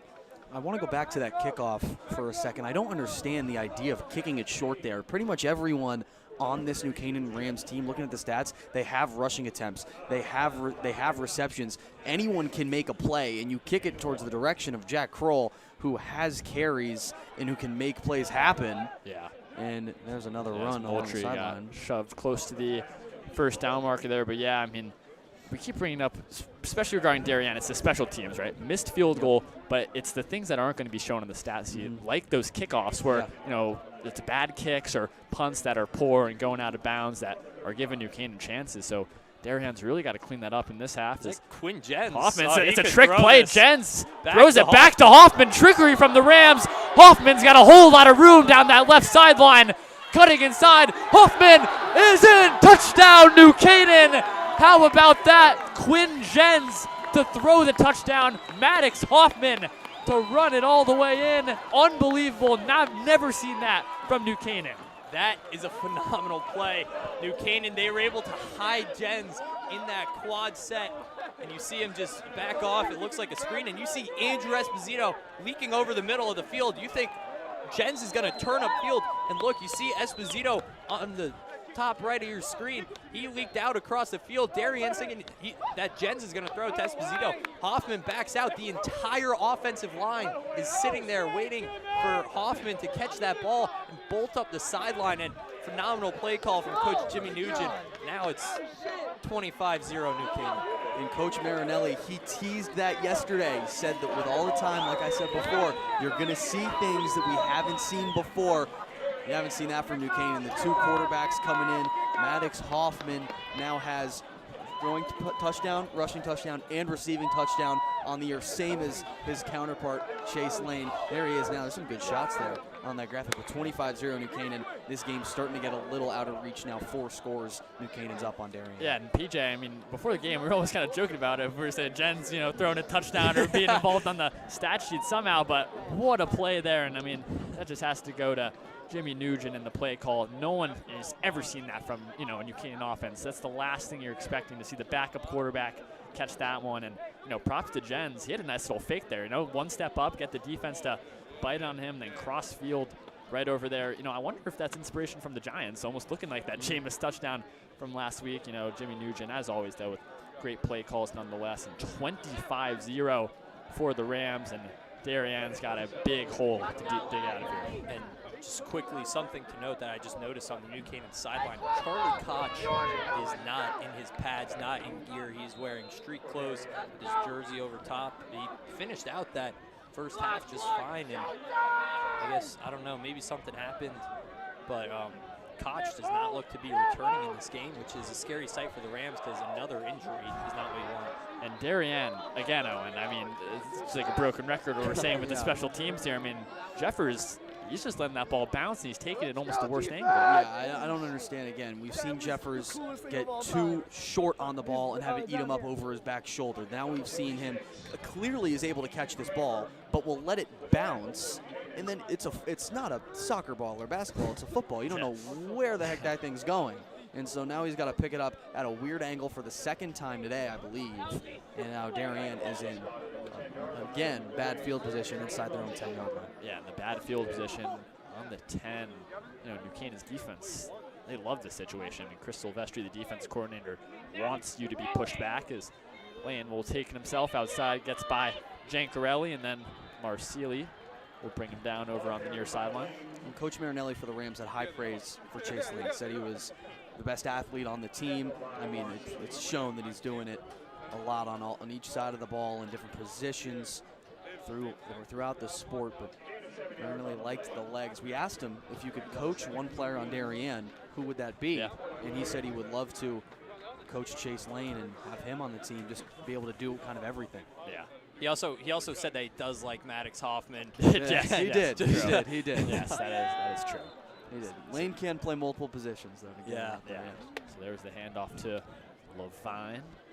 Getting a few there. We'll bring up a 3rd and short, about a 3rd and 2 for the Wave. And Francis in there for the stop. Just great sniffing out that play. Looks like it's Francis and it's Heerman and Hickey who just got the sportsmanship award at halftime. So congratulations to you, Grant. But Canaan's defense has been phenomenal all over the place. The defensive line really turning it up today, which I don't think a lot of people were expecting. Yeah, Lane is going to drop back to do the initial pass. Takes a big shot there. He's close to the stick. He's right on the marker, and it will be enough for a first down from Chase Lane, looking for the pass, but I mean, it seems like almost everyone knows he's going to try and run that at some point, which he does get the first down. He's really physical too. He's really physical as a runner as well, lunging over that first down marker line. And we talked about Rowan Levine in our pregame down on the field. Hasn't gotten many touches. You saw him motion out wide. I think he was looking for that, Chase Lane that is, to complete it to number 12. Bortel in the backfield now. They have not really given it to the running back so far this game. It's been Chase Lane running it. Yeah, mostly Lane, the quarterback, now mostly running back. That one will go to Bortel. He's had a steam in the initial surge, and then it'll get stopped a couple yards short of the marker. And just going back to speaking about Lane and his rushing ability, it looks like New Canaan is putting Jack Kroll back there as kind of a spy, and maybe he's playing a little bit of a zone there in the hook curl, but he's really mainly acting as a spy for New Canaan. It seems like every time Lane tries to scramble up the gut, Jack Kroll is there to meet him. Lane dropping back. Going to pass at some point. There's one-on-one. He's brought down in the backfield for the sack. Great job by everyone. New Canaan looks like Hickey's in there. Francis down as well. Just a great pressure from New Canaan and Lane when he's forced to throw. New Canaan is still sending the pressure because they know of his ability to scramble, as looks like Grant and Francis both in there. Yeah, Lane kind of stepped up into the pressure that time. He had McGarren in the flat upfield. I don't think he saw him. The good man-to-man coverage downfield as well. Yeah, 3rd and 5, little shift. 3-man rush for New Canaan. Oh, my God, Heerman that up. Into the backfield. He's sprinting over their lane. Almost picked off through the hands of Dante Marsili. And a dangerous play from the Wave. You had Heerman in the backfield and then almost intercepted by Marsili.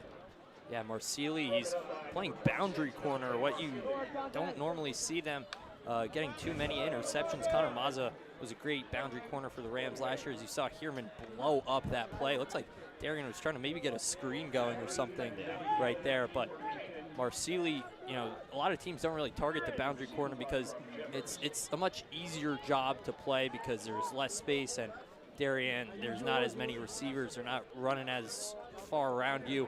on the boundary, so normally quarterbacks don't target it, but Marsili got his opportunity there. Oh, Get it out. blocked. It's blocked. Punt is blocked by the Rams. It's back on. Dallas Yeah, George Dallas blocked George, it, yeah. But I think they're saying that Darien it went getting the ball. It got blocked and went past the first down marker, and then Jack Hanley recovers it. Oh, wow. And it'll be a Darien first down. Wow. Yeah, recovered by Darien. So Dallas George was in on there to get the block, and just like that, the New Canaan defense has got to go right back out there. So a heads-up play by the Darien special teams there. There we go. A little change now from Darien. So, yeah, will be blue wave ball. Good job from the captain, Hanley, and that's an unorthodox fourth down conversion, but it still works for the stat sheet. That'll boost the percentage a little bit. Maybe the rare time where the block was the worst thing that could have happened there if you're New Cannings. Now, defense got to go right back out there. I mean, Darien's usually 56%, give or take, from fourth down. There you go. Handoff to Bortel. Espo crushed him. Esposito. He can lay it down on defense, too. I mean, think of him as the offensive guy putting his shoulder down, but he's not afraid to lay down some hits as well. He's popped him with the left shoulder. That was tough. It looks like he kind of just threw a punch, but with the shoulder, I mean, totally legal. But Bortel took a tumble there. Look at the replay here. Take a look at this. Right here. Oh, man. Sheesh. Right on the middle of the chest plate there. So 2nd and 10. Again, shift from New Canaan. Lane's just going to keep this one. Everyone on that Rams team driving down, and it's just so tough to get rushing yards in this New Canaan front seven. And here's the thing, is that we know that Chase Lane runs, and we know this is a run-first offense, but at a certain point, you're down 25-0. You got to start taking some throws. You got to start taking some shots. You know, you got to be aggressive a little bit. Run some mesh concepts. Get some natural picks across the middle of the field. Maybe a guy will get open. You know, take a shot. Try to get Vinny Miranda on the screen pass over the middle where the line runs out and you get blockers downfield. He scored on a 68-yard touchdown against Massac. That was the difference in that game. And Vinny Miranda, I don't think, has touched the football in this game. 3rd and 9. Lane will drop back. He's looking deep, using his legs, rolling right. Now fires that one, and it's caught. Nice job by Darien there. They're going to go tempo. There you go. Vinny Miranda on the catch there. Now he has a touch. Good call there by Owen. Darien moving it up, moving the chains, and they're tempoing. Going to the line of scrimmage quick. Are we sure these headsets aren't connected upstairs? It might be. Take a look here. It's a nice job by Lane. I mean, he thought he was going to run it at some point, but then looking downfield. So 1st down. Straight handoff to Levine. Not much here. But Owen, you talk about it. Darien definitely needs to start throwing this ball and fast. I mean, you know, sure, you can mix in the run here and there. Of course. But you need to start throwing the ball. You know, we talked about that one game earlier, the 2016 Turkey Bowl. New Canaan was throwing the ball left and right in that one. They weren't running it up the gut. They weren't running it to the outside. They were throwing it. And they also pulled a lot of trick plays. I think they had a hook and ladder in there or something. So you have to, you know, try and catch New Canaan off guard, because you are not going to beat them, as we have seen this entire game. You're not going to beat New Canaan running just strictly normal passing or running offense. Yeah, Lane goes down in the backfield. I think that was Ryan Brooks in there. Already has the touchdown, then getting in there with a sack. He was lucky to hold on to that football, too. It was kind of out with one hand. He's able to tuck it back in. You'll see on the replay. I mean, just, swarmed from behind by Brooks. But going back to the passing, what is a big proponent, I think, that Darien should be doing, something you see a lot in the West Coast style offense, the quick passes to tire out those linebackers and everything, and then the run game opens up. They're trying to run first, then shoot downfield. It's not going to work like that, especially against this Ram defense. Oh, dropping back, heavy pressure. That one looks to be intercepted, and it is a turnover forced by the New Canaan defense. And just like that, Darien, it goes from bad to worse for the Rams. Yeah, Stone Milligan on that pick. He's honestly not really on the defensive side very much for the Rams. He's kind of, he's the nickel back for the Rams right now, because Charlie Koch is out with an injury. And Milligan comes in and gets an interception. Normally he's playing special teams, and he's phenomenal in special teams. He actually he blocked a field goal or a PAT last year in that Newtown game, but you don't normally see him on the defensive end. And just with these injuries to McInerney and to Koch, Milligan gets his shot and does not let it go to waste. And that's the problem with what I was saying. You get 2 runs for no yards, then you have to take a shot, and then mistakes are going to happen. There's a quick pass. There's Valente, tight end again. Little catch there. And yeah, going back to that interception. Nice job by Stone Milligan. I mean, PJ's brother was a great player for this Rams team a couple years ago. Won a state championship. What was that? A 2022 team, right? I guess, yeah, the 2022 fall, yeah. Yeah. And he had that pick 6 against Wilton. It was 99 yards. I think that was a crazy play. I watched that one live.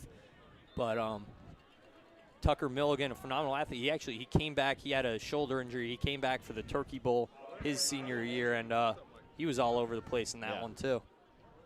Moultrie got the handoff there. Reeser on the tackle, and will bring up a 3rd and 5 now for New Canaan on their own 16. So Darien still shifting some bodies over to that right side to get on Heagle. Chris Thurlow's in coverage on Heagle here in the slot. That's a speed advantage for the Rams. Yeah, we'll see if New Canaan will try and target that, taking as much time as possible. Try and milk the clock. Hoffman, he's going to look deep to that far side towards Reed, and that one incomplete. Almost a one-handed snag. That would have been something from Matt Reed, but falls incomplete.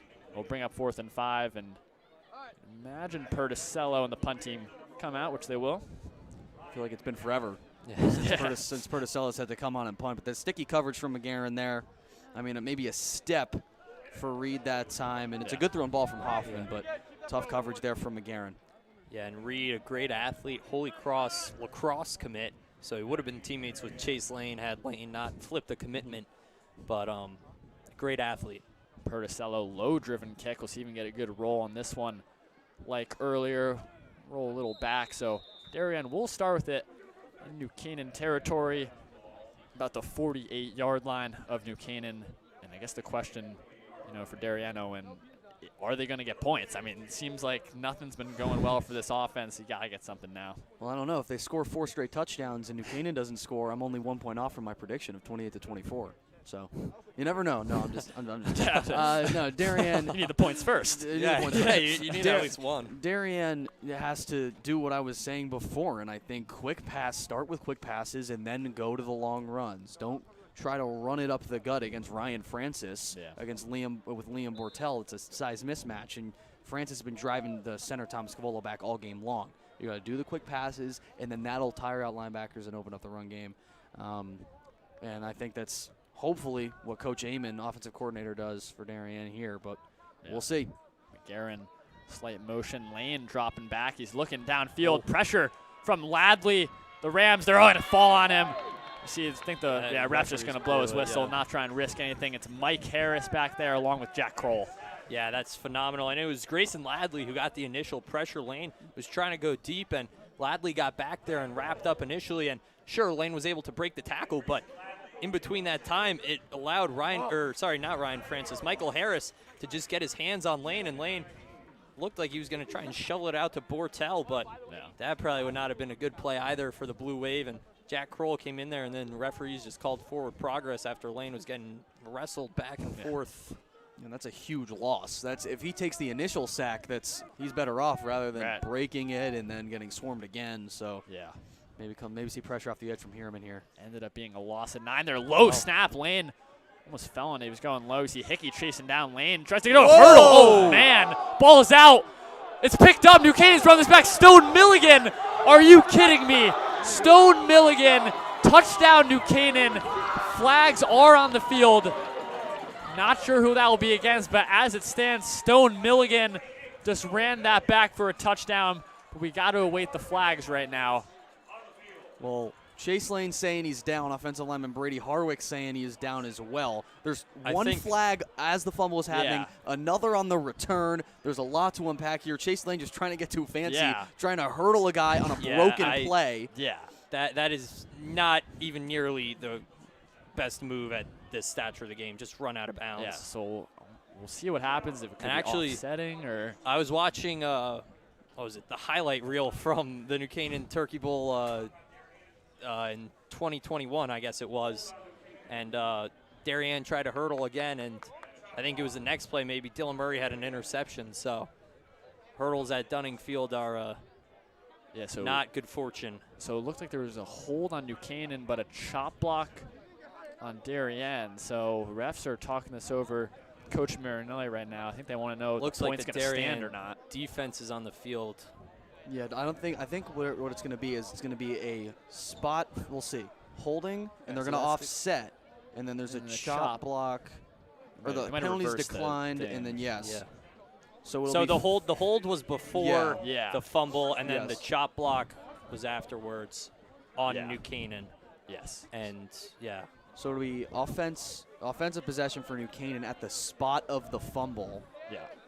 I mean, just take a look at this. I mean, first of all, Chase Lane almost landed on directly on his head and neck. So it looked really bad at first, but Stone Milligan forces the fumble and picks it up, by the way. And then he's got the pick last time. He's having a heck of a 5 minutes. Yeah. So take the points off the board for the Rams, but they will still have the ball. And, I mean, that is that defense. I'm sure Chris Silvestri's smiling down there, Peach. I mean, seems to be probably the happiest guy. When his defense is forcing turnovers, he's, you can't beat that. So we'll be Hoffman. I think you can't get too content yet. I mean, we talked about it earlier. New Canaan was able to come back with basically just the fourth quarter. Oh, look at that little almost trickery there. Went backwards to Hegel. That will stand as a little backwards lateral there. And, I mean, PJ, we've called a lot of Rams games. The playbook today has been phenomenal. We've never seen almost any of these. Yeah, wide open. And, down the stretch with a team like this, I think you got to start going and pulling out these plays. And sure, they've had an entire 2 weeks to really put their heads down and, kind of make some magic happen on some plays. I'm sure Coach Nugent, that was an emphasis during that little gap. But, you have such a phenomenal senior class this year that down the stretch you only have at a maximum 3.5 more games going left deep with these guys. So. Esposito turns around and makes the catch. McGarren gets beat down there by the senior captain, and Esposito's having himself a day, and this is too easy for New Canaan. Yeah, nothing Ryan McGarren could do on that play.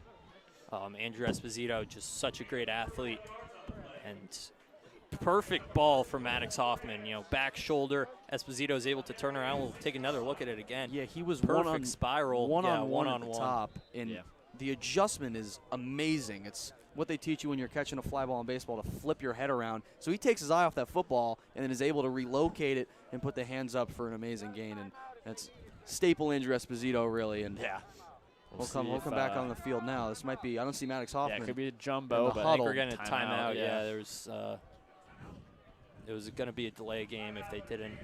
Yeah, but it looks like that jumbo package was coming out for the Rams. Maybe give Esposito at least one. He had 4 last year, so get him on the score sheet regarding the jumbo. But, domination from New Canaan so far. Still a quarter left.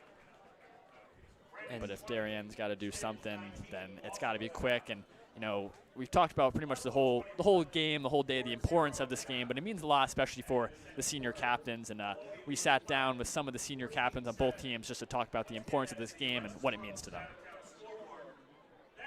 I think it's very special because we're not only playing for our team, we're playing for our town. There's a lot of history behind this game. We know a lot of these guys, so when we line up against them Thursday, it's a big deal for us. Yeah, I think it's just like the tremendous history that this game has behind it. It's two great teams coming together and battling it out on Thanksgiving. It's awesome. And then welcome back, jumping in, Andrew Esposito on the jumbo. And that one close, might be down about the 1 or 2 yard line there from the jumbo set. Yeah, and I think just going back to that deep play from Espo over McGarren, Darien, coaching staff, everyone really in the state, take this as a lesson. You cannot play Andrew Esposito in single coverage. I don't care who you have on your team. They're going to call him short, but we have seen twice now. Darien had him in single coverage on O'Malley on that one post route, and Espo mossed him, and then that one against McGarren just now. And Maddox Hoffman is coming into his own as a quarterback for New Canaan, and with that comes Andrew Esposito getting even better passes, even better balls, and I mean, he's going to be a force to be reckoned with come playoffs. Yeah, still a junior, too. He's got all the next year to throw to the other receivers on this squad. Yeah. So here we go, Esposito. Third time is the charm for the jumbo package. Andrew Esposito almost untouched, walking that into the right side. And pending this extra point here, could be 32-0 for the Rams. And a perfect Thanksgiving day so far for New Canaan, not so much for the Blue Wave. Maybe it's the different jersey is what's helping him. Maybe. But, I mean, phenomenal run from Esposito. You see the block on the outside by Hickey. He's able to seal it.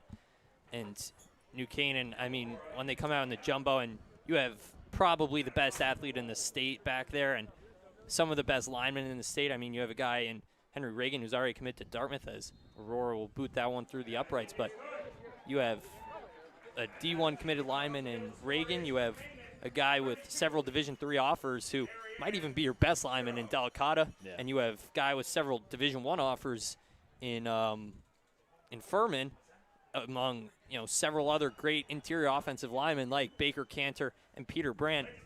It is nearly impossible to stop a run, let alone New Canaan just trying to get 1 yard on the goal line. It is nearly impossible.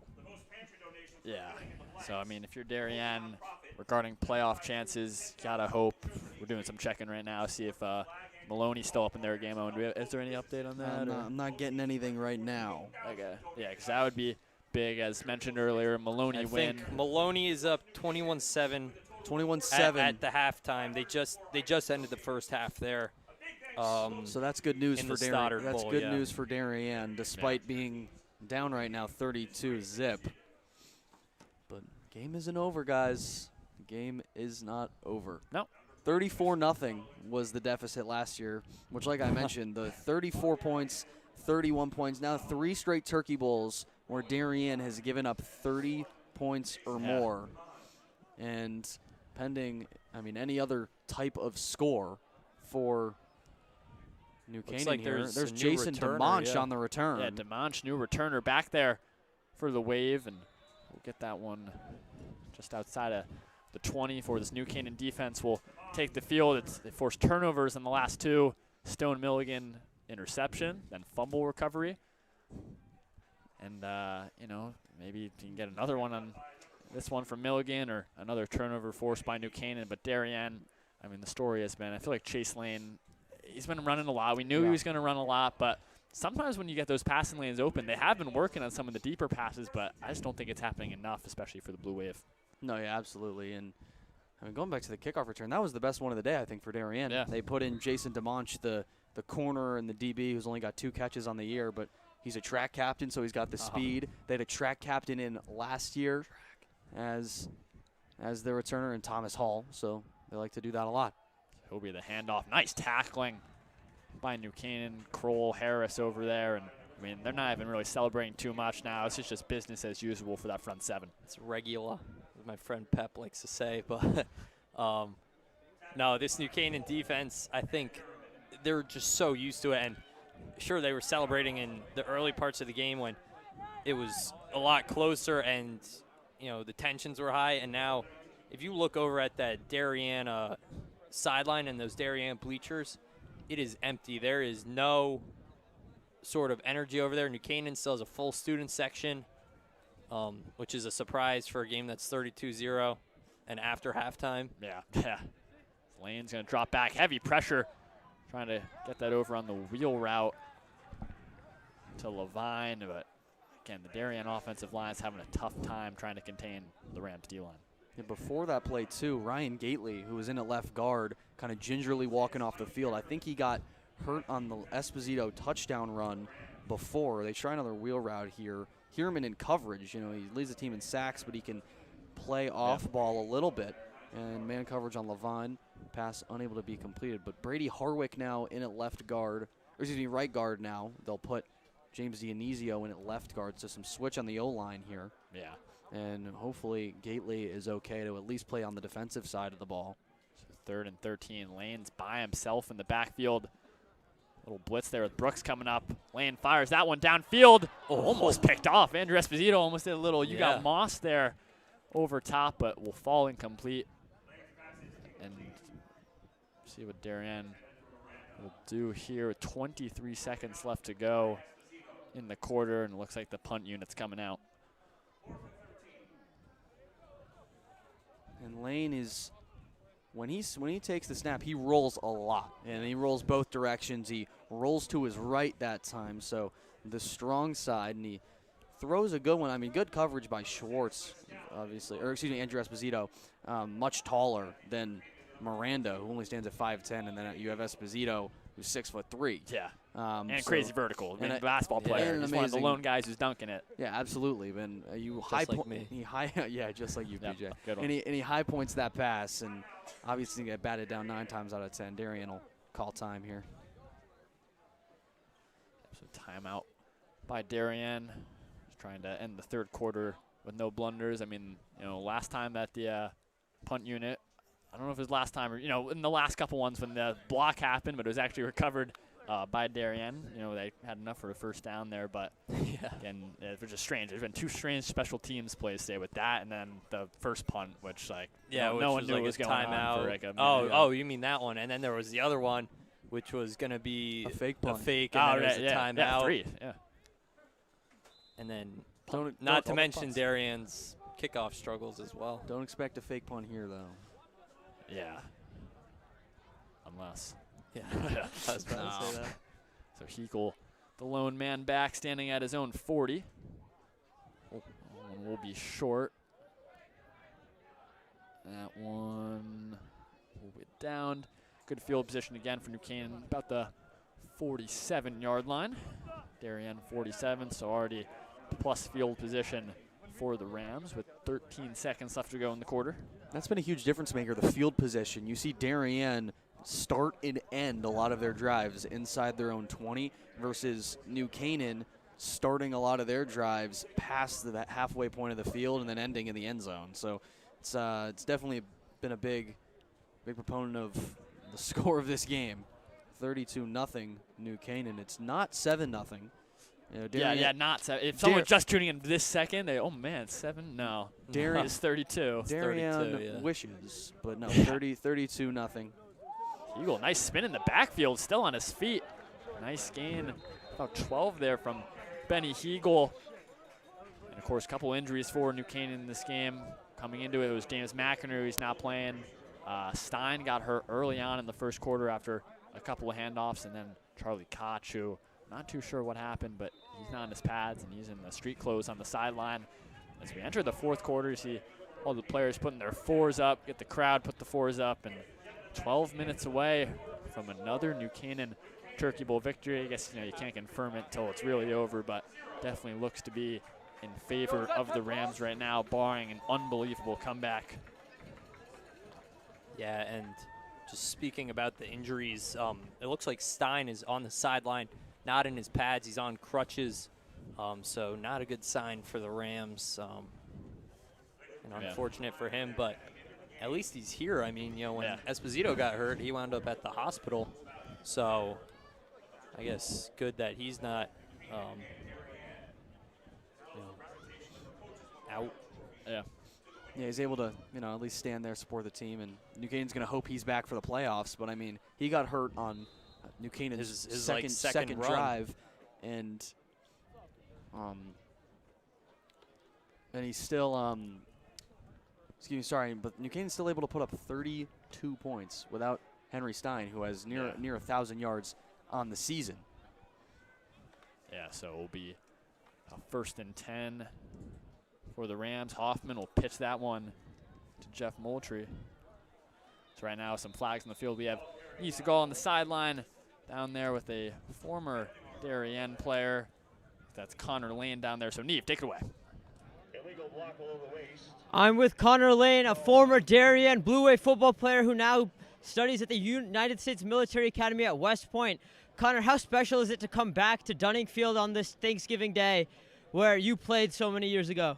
It's awesome being back, here to watch my brother Chase and just see the whole community come out. It's awesome to see all my old friends, old teachers, coaches, all of that. Just awesome to be back and see the whole community show out. Thank you so much. I can tell it means a lot to you. Thank you, Neve. And with The penalties there will set the Rams back a little bit. So 1st and 25 from about midfield for New Canaan. So not the most ideal start of the 4th quarter. Then you look at the score and say, oh, they're up 32. So shouldn't be too much, as Hoffman will throw a quick one to Benny Hegel. Only get about 2 yards there if he's lucky, and bring up a 2nd and 23. It's nice that Connor Lane's here, supporting his younger brother who's playing quarterback. And Connor was a wide receiver on the football team a few years ago. Big memory of Connor Lane was Neve and I actually calling a Brian McMahon Darien game at 3 o'clock on a Friday. Yeah, heard about it. And Connor Lane wins the game with a minute left on a 4th and 25 prayer to the end zone toe tap touchdown back at Darien High School. So that's a big memory for Neve and I. Why was it 3 o'clock on a Friday? That's my question. Yeah, you know what? I don't know. Oh, Benny Hegel wide open down there on some trickery. Still on his feet on the sideline. Benny Hegel, tough to see. Touchdown, New Canaan. Number 2 for Benny Hegel. And this lead is now 38 for the Rams. Domination in the 2025 Turkey Bowl. And we talk about New Canaan being the best they've been in a long time. And it's fairly obvious now, up 38. Biggest lead in a long time. Hoffman can't place this football any better. And then shakes off O'Malley, who was an all-FCAC East cornerback last year, going to Washington and Lee. Finds himself sneaking into the pylon there.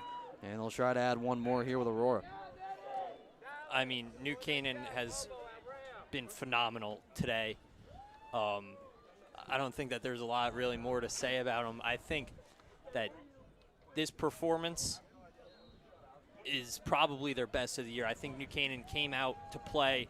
They came out and they have just punched Darien in the face repeatedly. Every single time Darien thinks that they've got a little boost of momentum, right back at you. And New Canaan just touchdown after touchdown. I think it's 39-0. I think we're in running clock. That might be a first in Turkey Bowl history. Maybe, I'm not sure. Gonna have to go back to the record stats, books. The stats and research department. In recent history, at least it is. Our research is able to go back to 2004 definitively. Right. And the Turkey Bowl history is obviously 29-1 in New Canaan's favor, but 39-0. I mean, my goodness. Yeah. In the past 7 wins that New Canaan has had in the streak, there's been 3 shutouts, and right now we're on pace for a 4th in 8 wins, which is absolutely abysmal for this Darien team. And you have weapons and you have playmakers, and for the first half of the first quarter, it looked so good, and I was unable to keep up that way, and New Canaan just running away with everything right now. Yeah, so I think this one has officially surpassed last year in terms of dominance for the Rams. As return on that left side, flag coming in from the back judge over there is Levine on the return.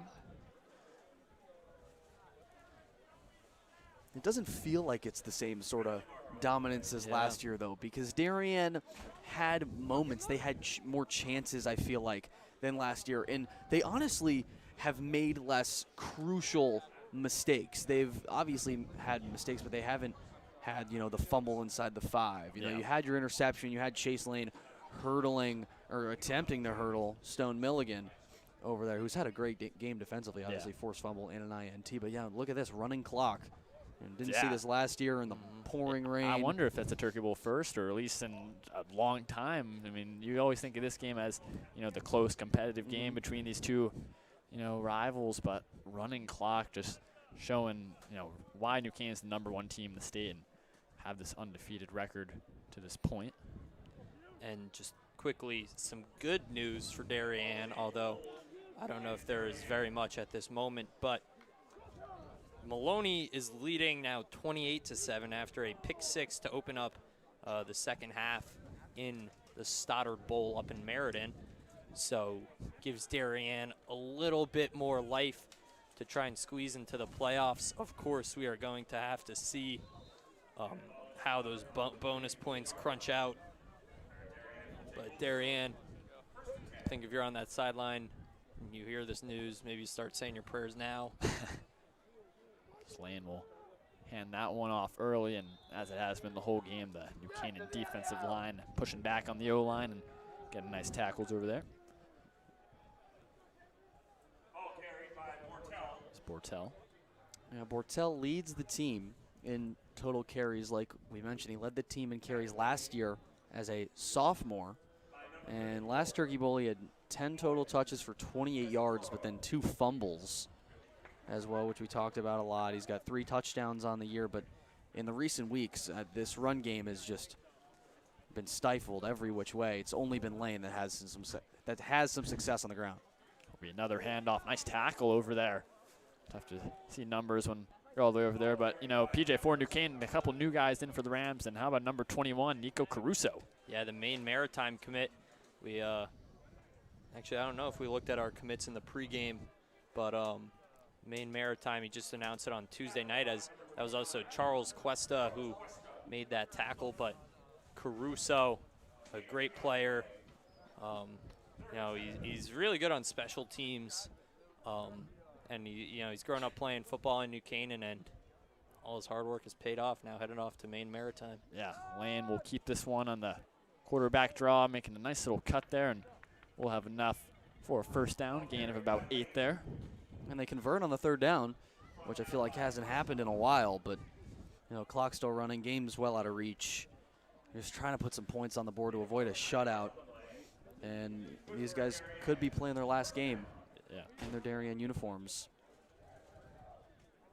So moving the chains for Darien.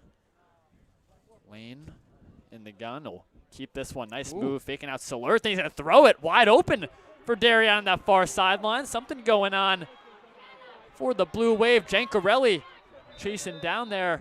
It looks like it was Jimmy Benedict there on the catch, and biggest play of the game for the Blue Wave. Yeah, that's something that they should have been running all game long. We saw something similar to that with New Canaan, where Hoffman faked the give to Moultrie. It looked like a normal option until he flung it out wide on a screen, I believe, to Hegel. Now it's kind of different. It's a fake, looks like an option, pop pass to Benedict, who instead of blocking goes down the sideline. That's a great play call, and I don't know why we haven't seen more of that today. Yeah. So right back into the action. It's Bortel get that to the line of scrimmage, but that was a nice play. I mean, something from New Canaan's playbook, you know, where you see some trickery going on and faking everyone out, and that was a nice one for Darien. So the ball is on the 20, so in the red zone for the Blue Wave to try and get some points to at least get something on the board here. And something here to notice is Patrick Calabro on the bottom of the screen, one-on-one. He likes the deep shots in the end zone. Lane is dropping, fires that one incomplete. Intended for McGarren, but a couple of Rams defensive backs in the end zone as well.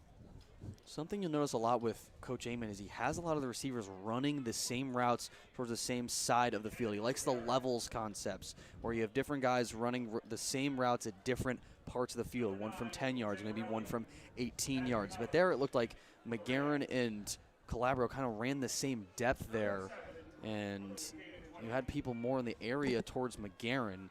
Would have liked to see Calabro kind of on a post over the middle, and he's got 3 catches for 71 yards, so he's averaging almost 25 yards per reception.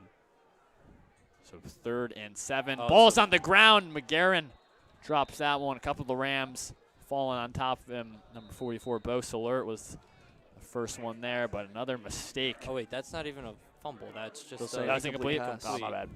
Oh, yeah, it was in the touch pass across, but treated like a fumble. Yeah, it was. Yeah. So incomplete nonetheless. 4th and 7. No field goal here, Owen.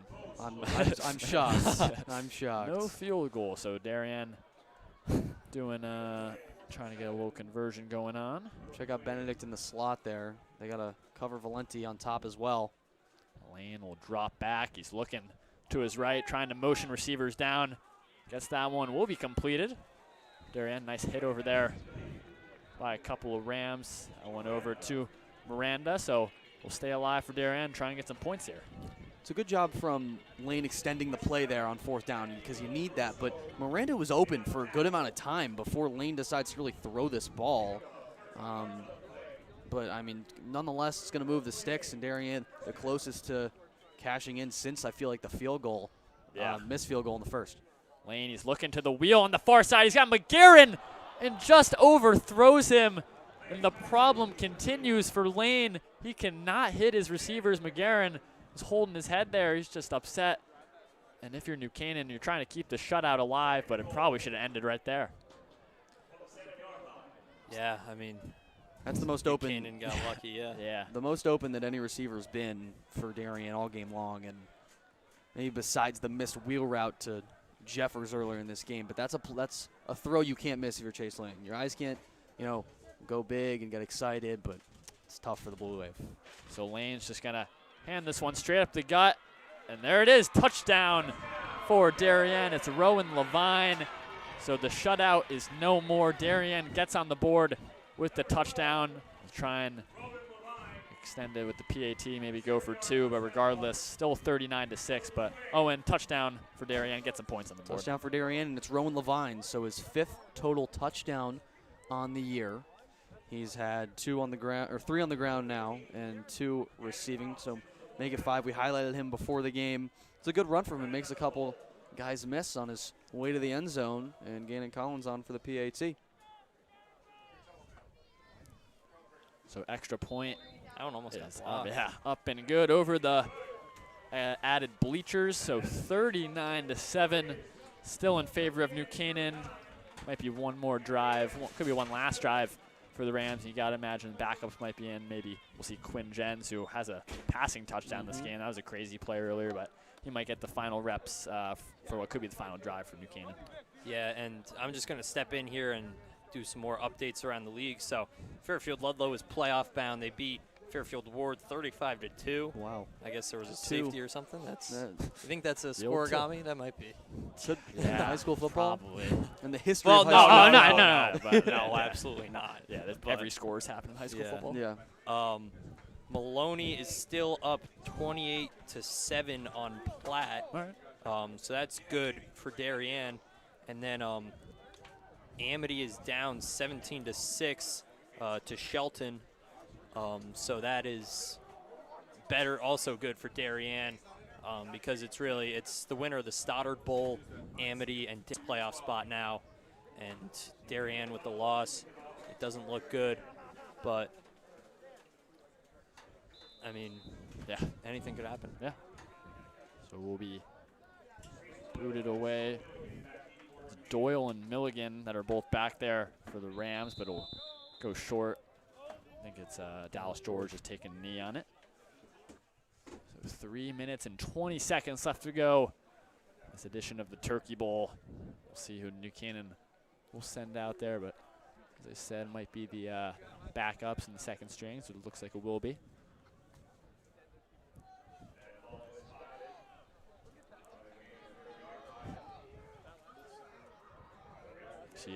They're calling for Luke Williams.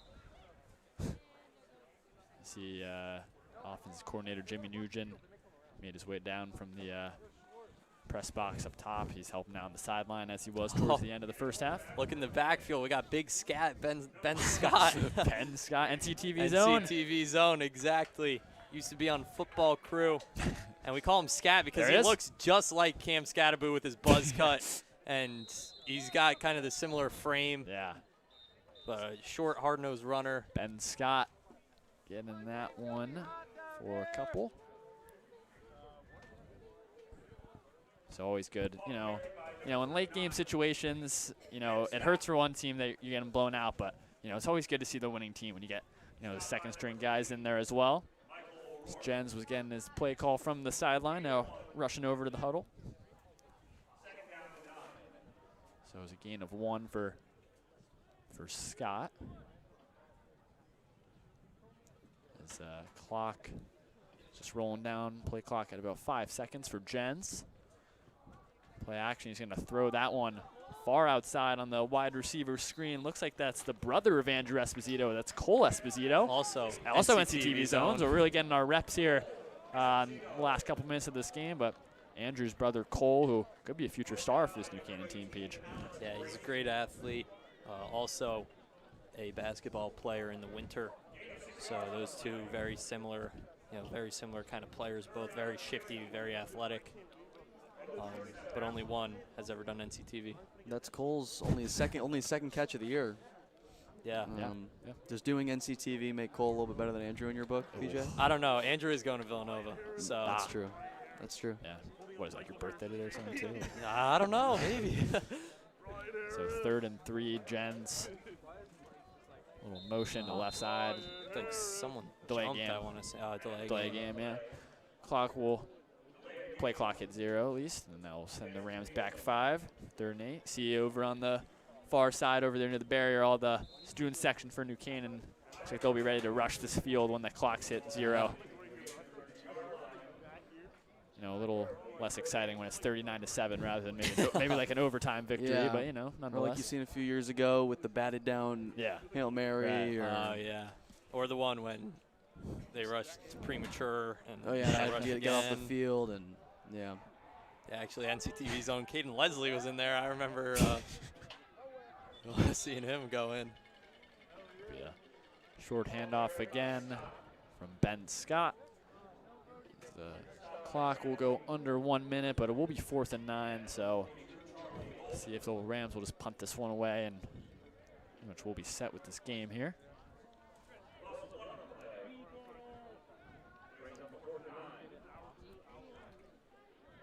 So it looks like Perticello in the punt unit to come out one last time. It's gonna be Alex Marisi on to return. I don't think they were expecting a punt here, so now they're going to have the safety go back and return this kick. So Perticello, Marisi back there. It's going to have a nice little roll. It will be downed. Still rolling a little bit, about the 32. That will get downed. 13 seconds left, the clock will stop. So one last play. The vibes are high here at Dunning Stadium in New Canaan for what will be yet another victory in the Turkey Bowl, and the streak will continue for the Rams. 8 now. Can you imagine? That's crazy. That's 2 straight different. I have to think about 2 different high school tenures of Darien not being able to storm the field after a Turkey Bowl win. Crazy. I mean, you know, from the time from 2013 through 2016, New Canaan won 4 state championships, never beat Darien in the Turkey Bowl. Now, I mean, if you're a senior like my brother in 2016, then you see every other team beat Darien in the Turkey Bowl, you got to feel a little upset about that. But I mean, it just shows how dominant this team truly is. That Alert batted it down. Bose Alert getting the little bat down there. Yeah, wait, so clock's going to stop. Your brother was the last team to lose to Darien, and now he's like, has a job. Yeah, and like pretty does much. taxes. Yeah, that's what they do. That's crazy. But yeah, so that team, 4 state titles. I mean, some of the best New Canaan teams as well, but Darien always had their number. Even though they did beat them in the state title game those 2 times, 13 and 14. Even going back to then when Darien beat New Canaan in 2013, 2014. They lost to them in state, so Darien hasn't beat New Canaan twice in the same season in a very long time. So it should be the final play. Out to the far side. The clock's hit 000. Students are waiting. They're trying to rush. Oh, the police aren't letting them now. Now they are. And here come the New Canaan students out on the field.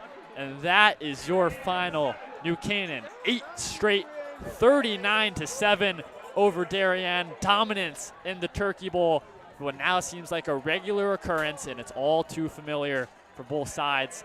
The end result, still both meet in the middle, but to be determined. It could be Darien again on Tuesday night. It's looking like that might be the scenario. Well, not necessarily. I mean, it could.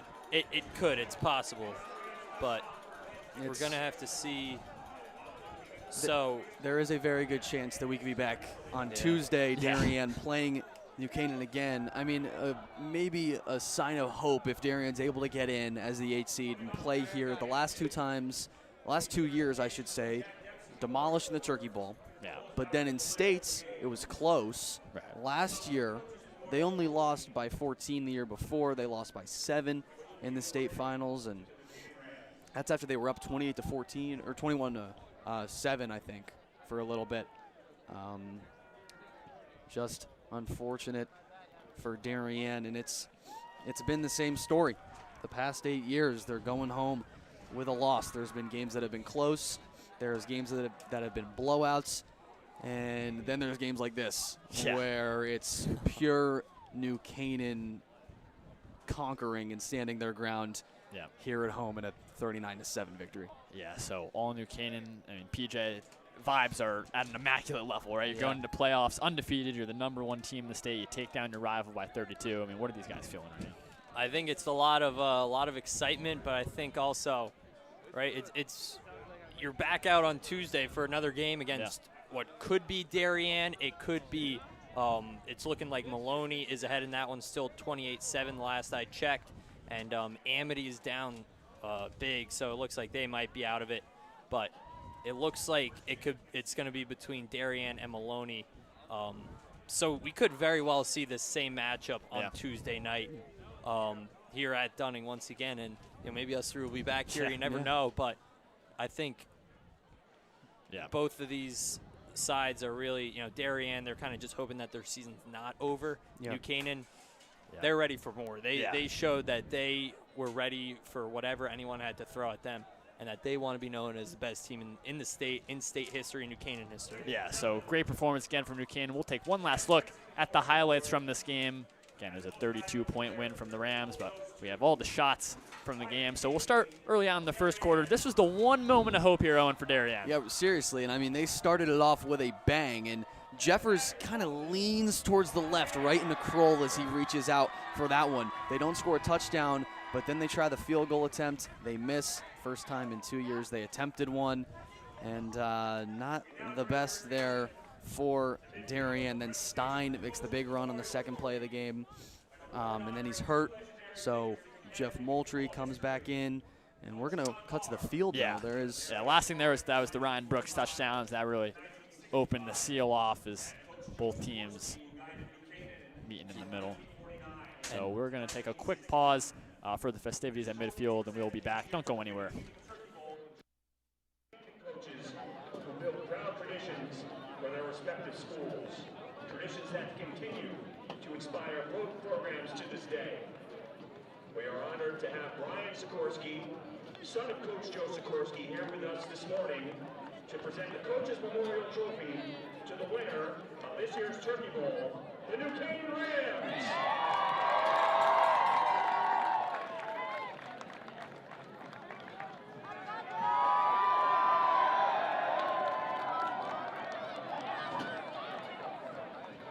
Thank you to Tony Konechnik and Cooper Dinan for all the help in the booth. And thank you to Roman Smolsky and his students from NCTV 78, and Damian Andrew and his students from Darien Athletic Foundation for the great broadcast and work on the video scoreboard. Once again, this is Terry Dinan, and on behalf of the New Canaan Football Program and New Canaan High School, a sincere thank you all for joining us today. Happy Thanksgiving and safe travels home. So coming back up from midfield, and PJ, the MVP award is given out. No surprise for who got it. Yeah, Maddox Hoffman, we missed it. It was during the highlights that we were just running. So Maddox Hoffman won the player MVP for the winning side, New Canaan, and then Darien, it was Ryan Gately, who was also phenomenal. He was all over the place for Darien, but Hoffman, I mean, all those passing touchdowns. He had that receiving touchdown. I think that might have done it in, but he was throwing the ball left and right, up and down, and with the injury to Stein, that was what he needed to do, and he stepped up and made a phenomenal adjustment, and knew that he had to kind of clutch up in this moment, and that's what he did.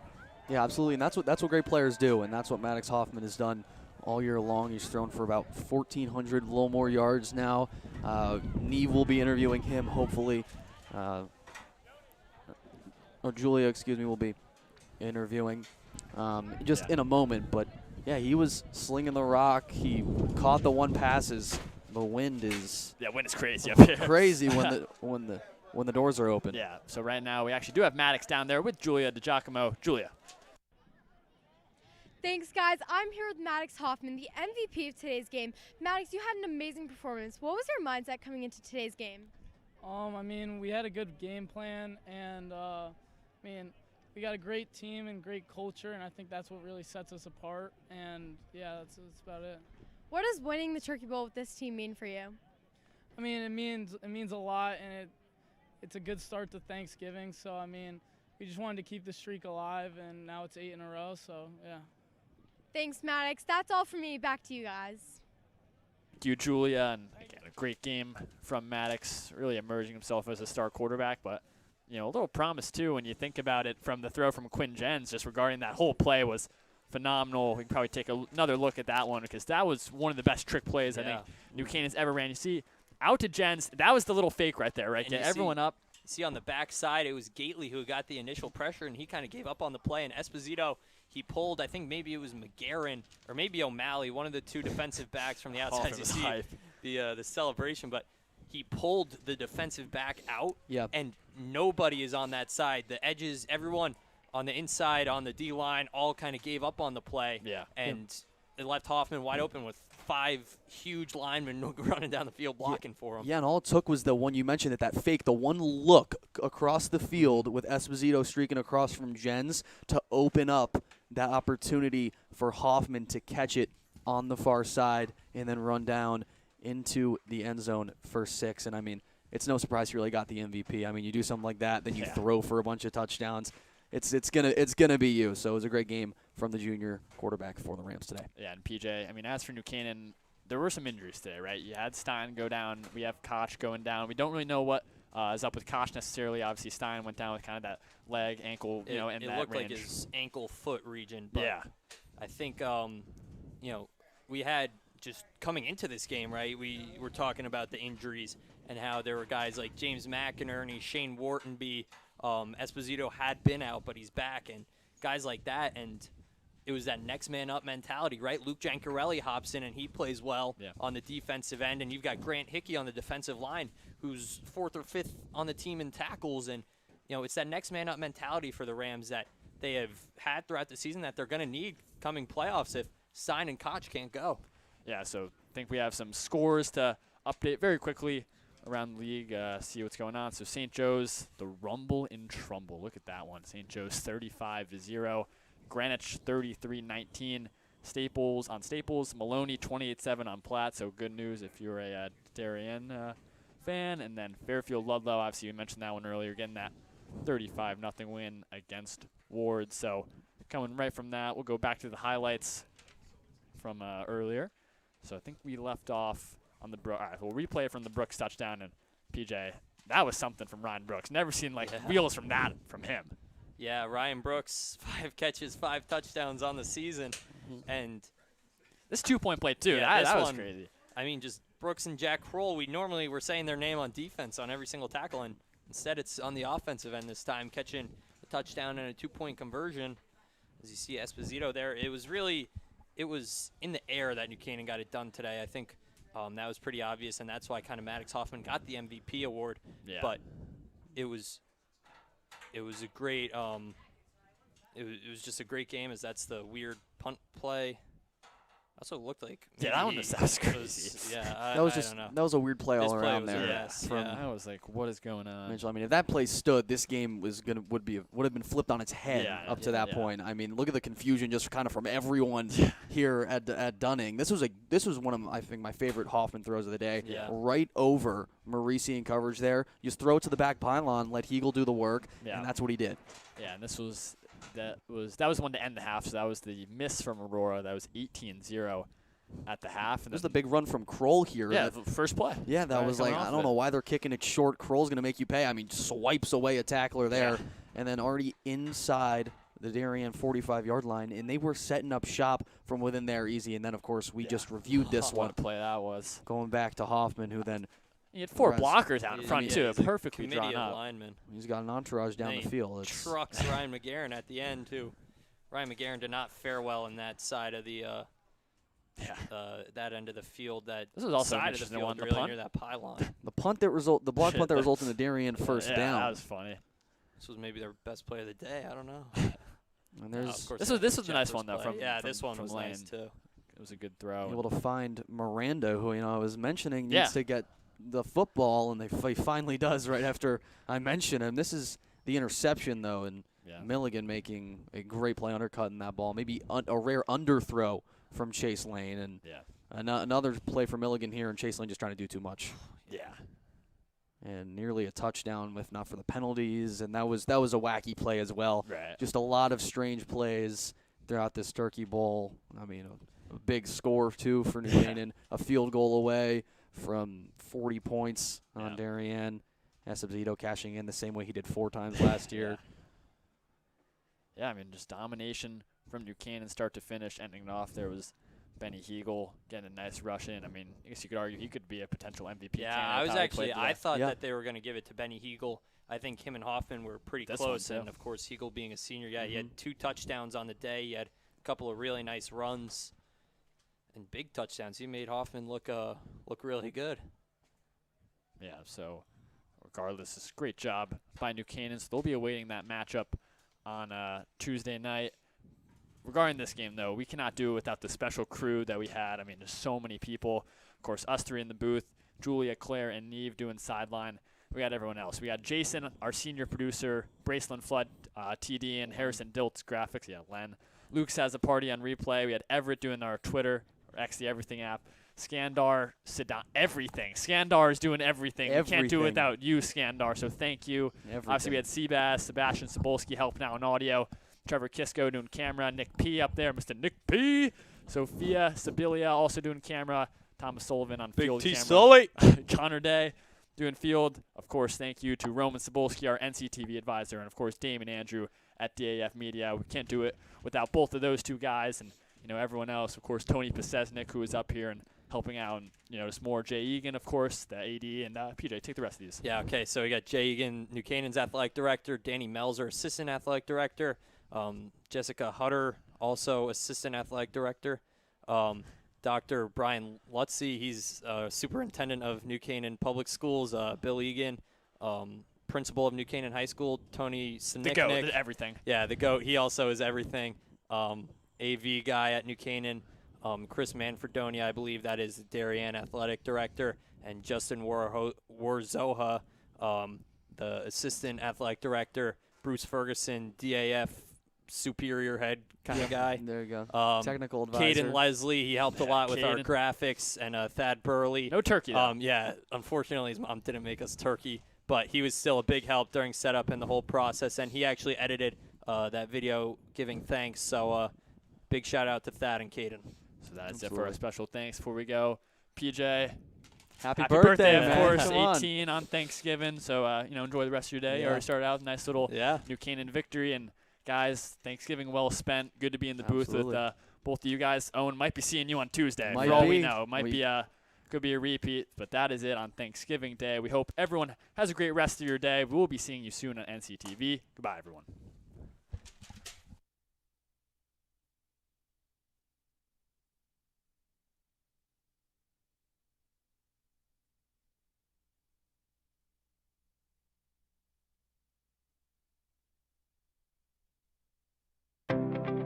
This game is sponsored by our NC Rams All Sports Booster Club Platinum and Gold sponsors. We would like to thank our Platinum sponsor, Dr. William Fessler of Fessler Family Dentistry, the dental office for your entire family's dental needs. At William Fessler Family Dentistry, smile, you're in good hands. We thank Platinum sponsor Frangione Engineering. Are you planning on putting in a pool or an addition onto your house? Are you having drainage issues on your property? Frangione Engineering can help you find a solution. Platinum sponsors and NCHS alumni Leo and Steve Carl of Carl Chevrolet have been proud supporters of local athletic programs for generations. Their dealership has been serving Fairfield County since 1927. Their team is ready to assist with all of your automotive needs. We thank Platinum sponsor Manfredi Jewels. Manfredi Jewels, your local official Rolex jeweler, is excited to continue carrying the finest jewelry and watch brands and welcome the New Canaan community into their newly renovated store. Go Rams! We thank Platinum sponsor Renaissance Partners, a family-owned and New Canaan-based residential building and remodeling company serving all of Fairfield County. We thank Platinum sponsor Walter Stewart's. Walter Stewart's has supported NC Rams athletics and the entire New Canaan community for years. Walter Stewart's is your fresh local market. We also thank our Platinum sponsor Hoyt Livery for 30-plus years of service. We would like to thank our gold sponsor Club Sandwich, a family-owned deli right here in town, serving the New Canaan community since 1986. They are a proud supporter of the New Canaan community and all of our sports teams. We'd like to thank our gold sponsor, Performance Optimal Health, who proudly supports all New Canaan Rams athletes. Their team helps clients achieve their health goals through exercise, recovery, nutrition, and stress management. They offer their congratulations to all teams competing this season. We thank our new gold sponsor, Levco. Levco is the premier provider of fuel, oil, propane, and HVAC solutions, serving thousands of homeowners across Fairfield and New Haven County. For the last 45 years, Levco has proudly served the residents of New Canaan with efficient and cost-effective fuel deliveries, expert heating service, cooling service, and equipment replacement. Known for rapid emergency response, competitive fuel prices, and safe, reliable deliveries that keep homes comfortable year-round, Levco is the trusted choice for keeping your home safe and comfortable. We thank gold sponsor Carnegie Prep, who, since 1986, has offered academic support for students and families in Fairfield County. Carnegie Prep prepares students to meet the challenges of standardized testing, academic classes, and college admission. We also thank gold sponsor New Beauty and Wellness, a state-of-the-art luxury medical spa right here in town. They offer a broad range of skin, body, and medical services. Call for a consultation today. And we thank new gold sponsor Wendy Wernerberg of the Hanlamore Kaplan team at William Ravis Real Estate. You can count on them to assist you with all of your real estate goals. Again, a big thank you to all of our sponsors. The NC Rams All Sports Booster Club supports all New Canaan High School athletics. Go Rams!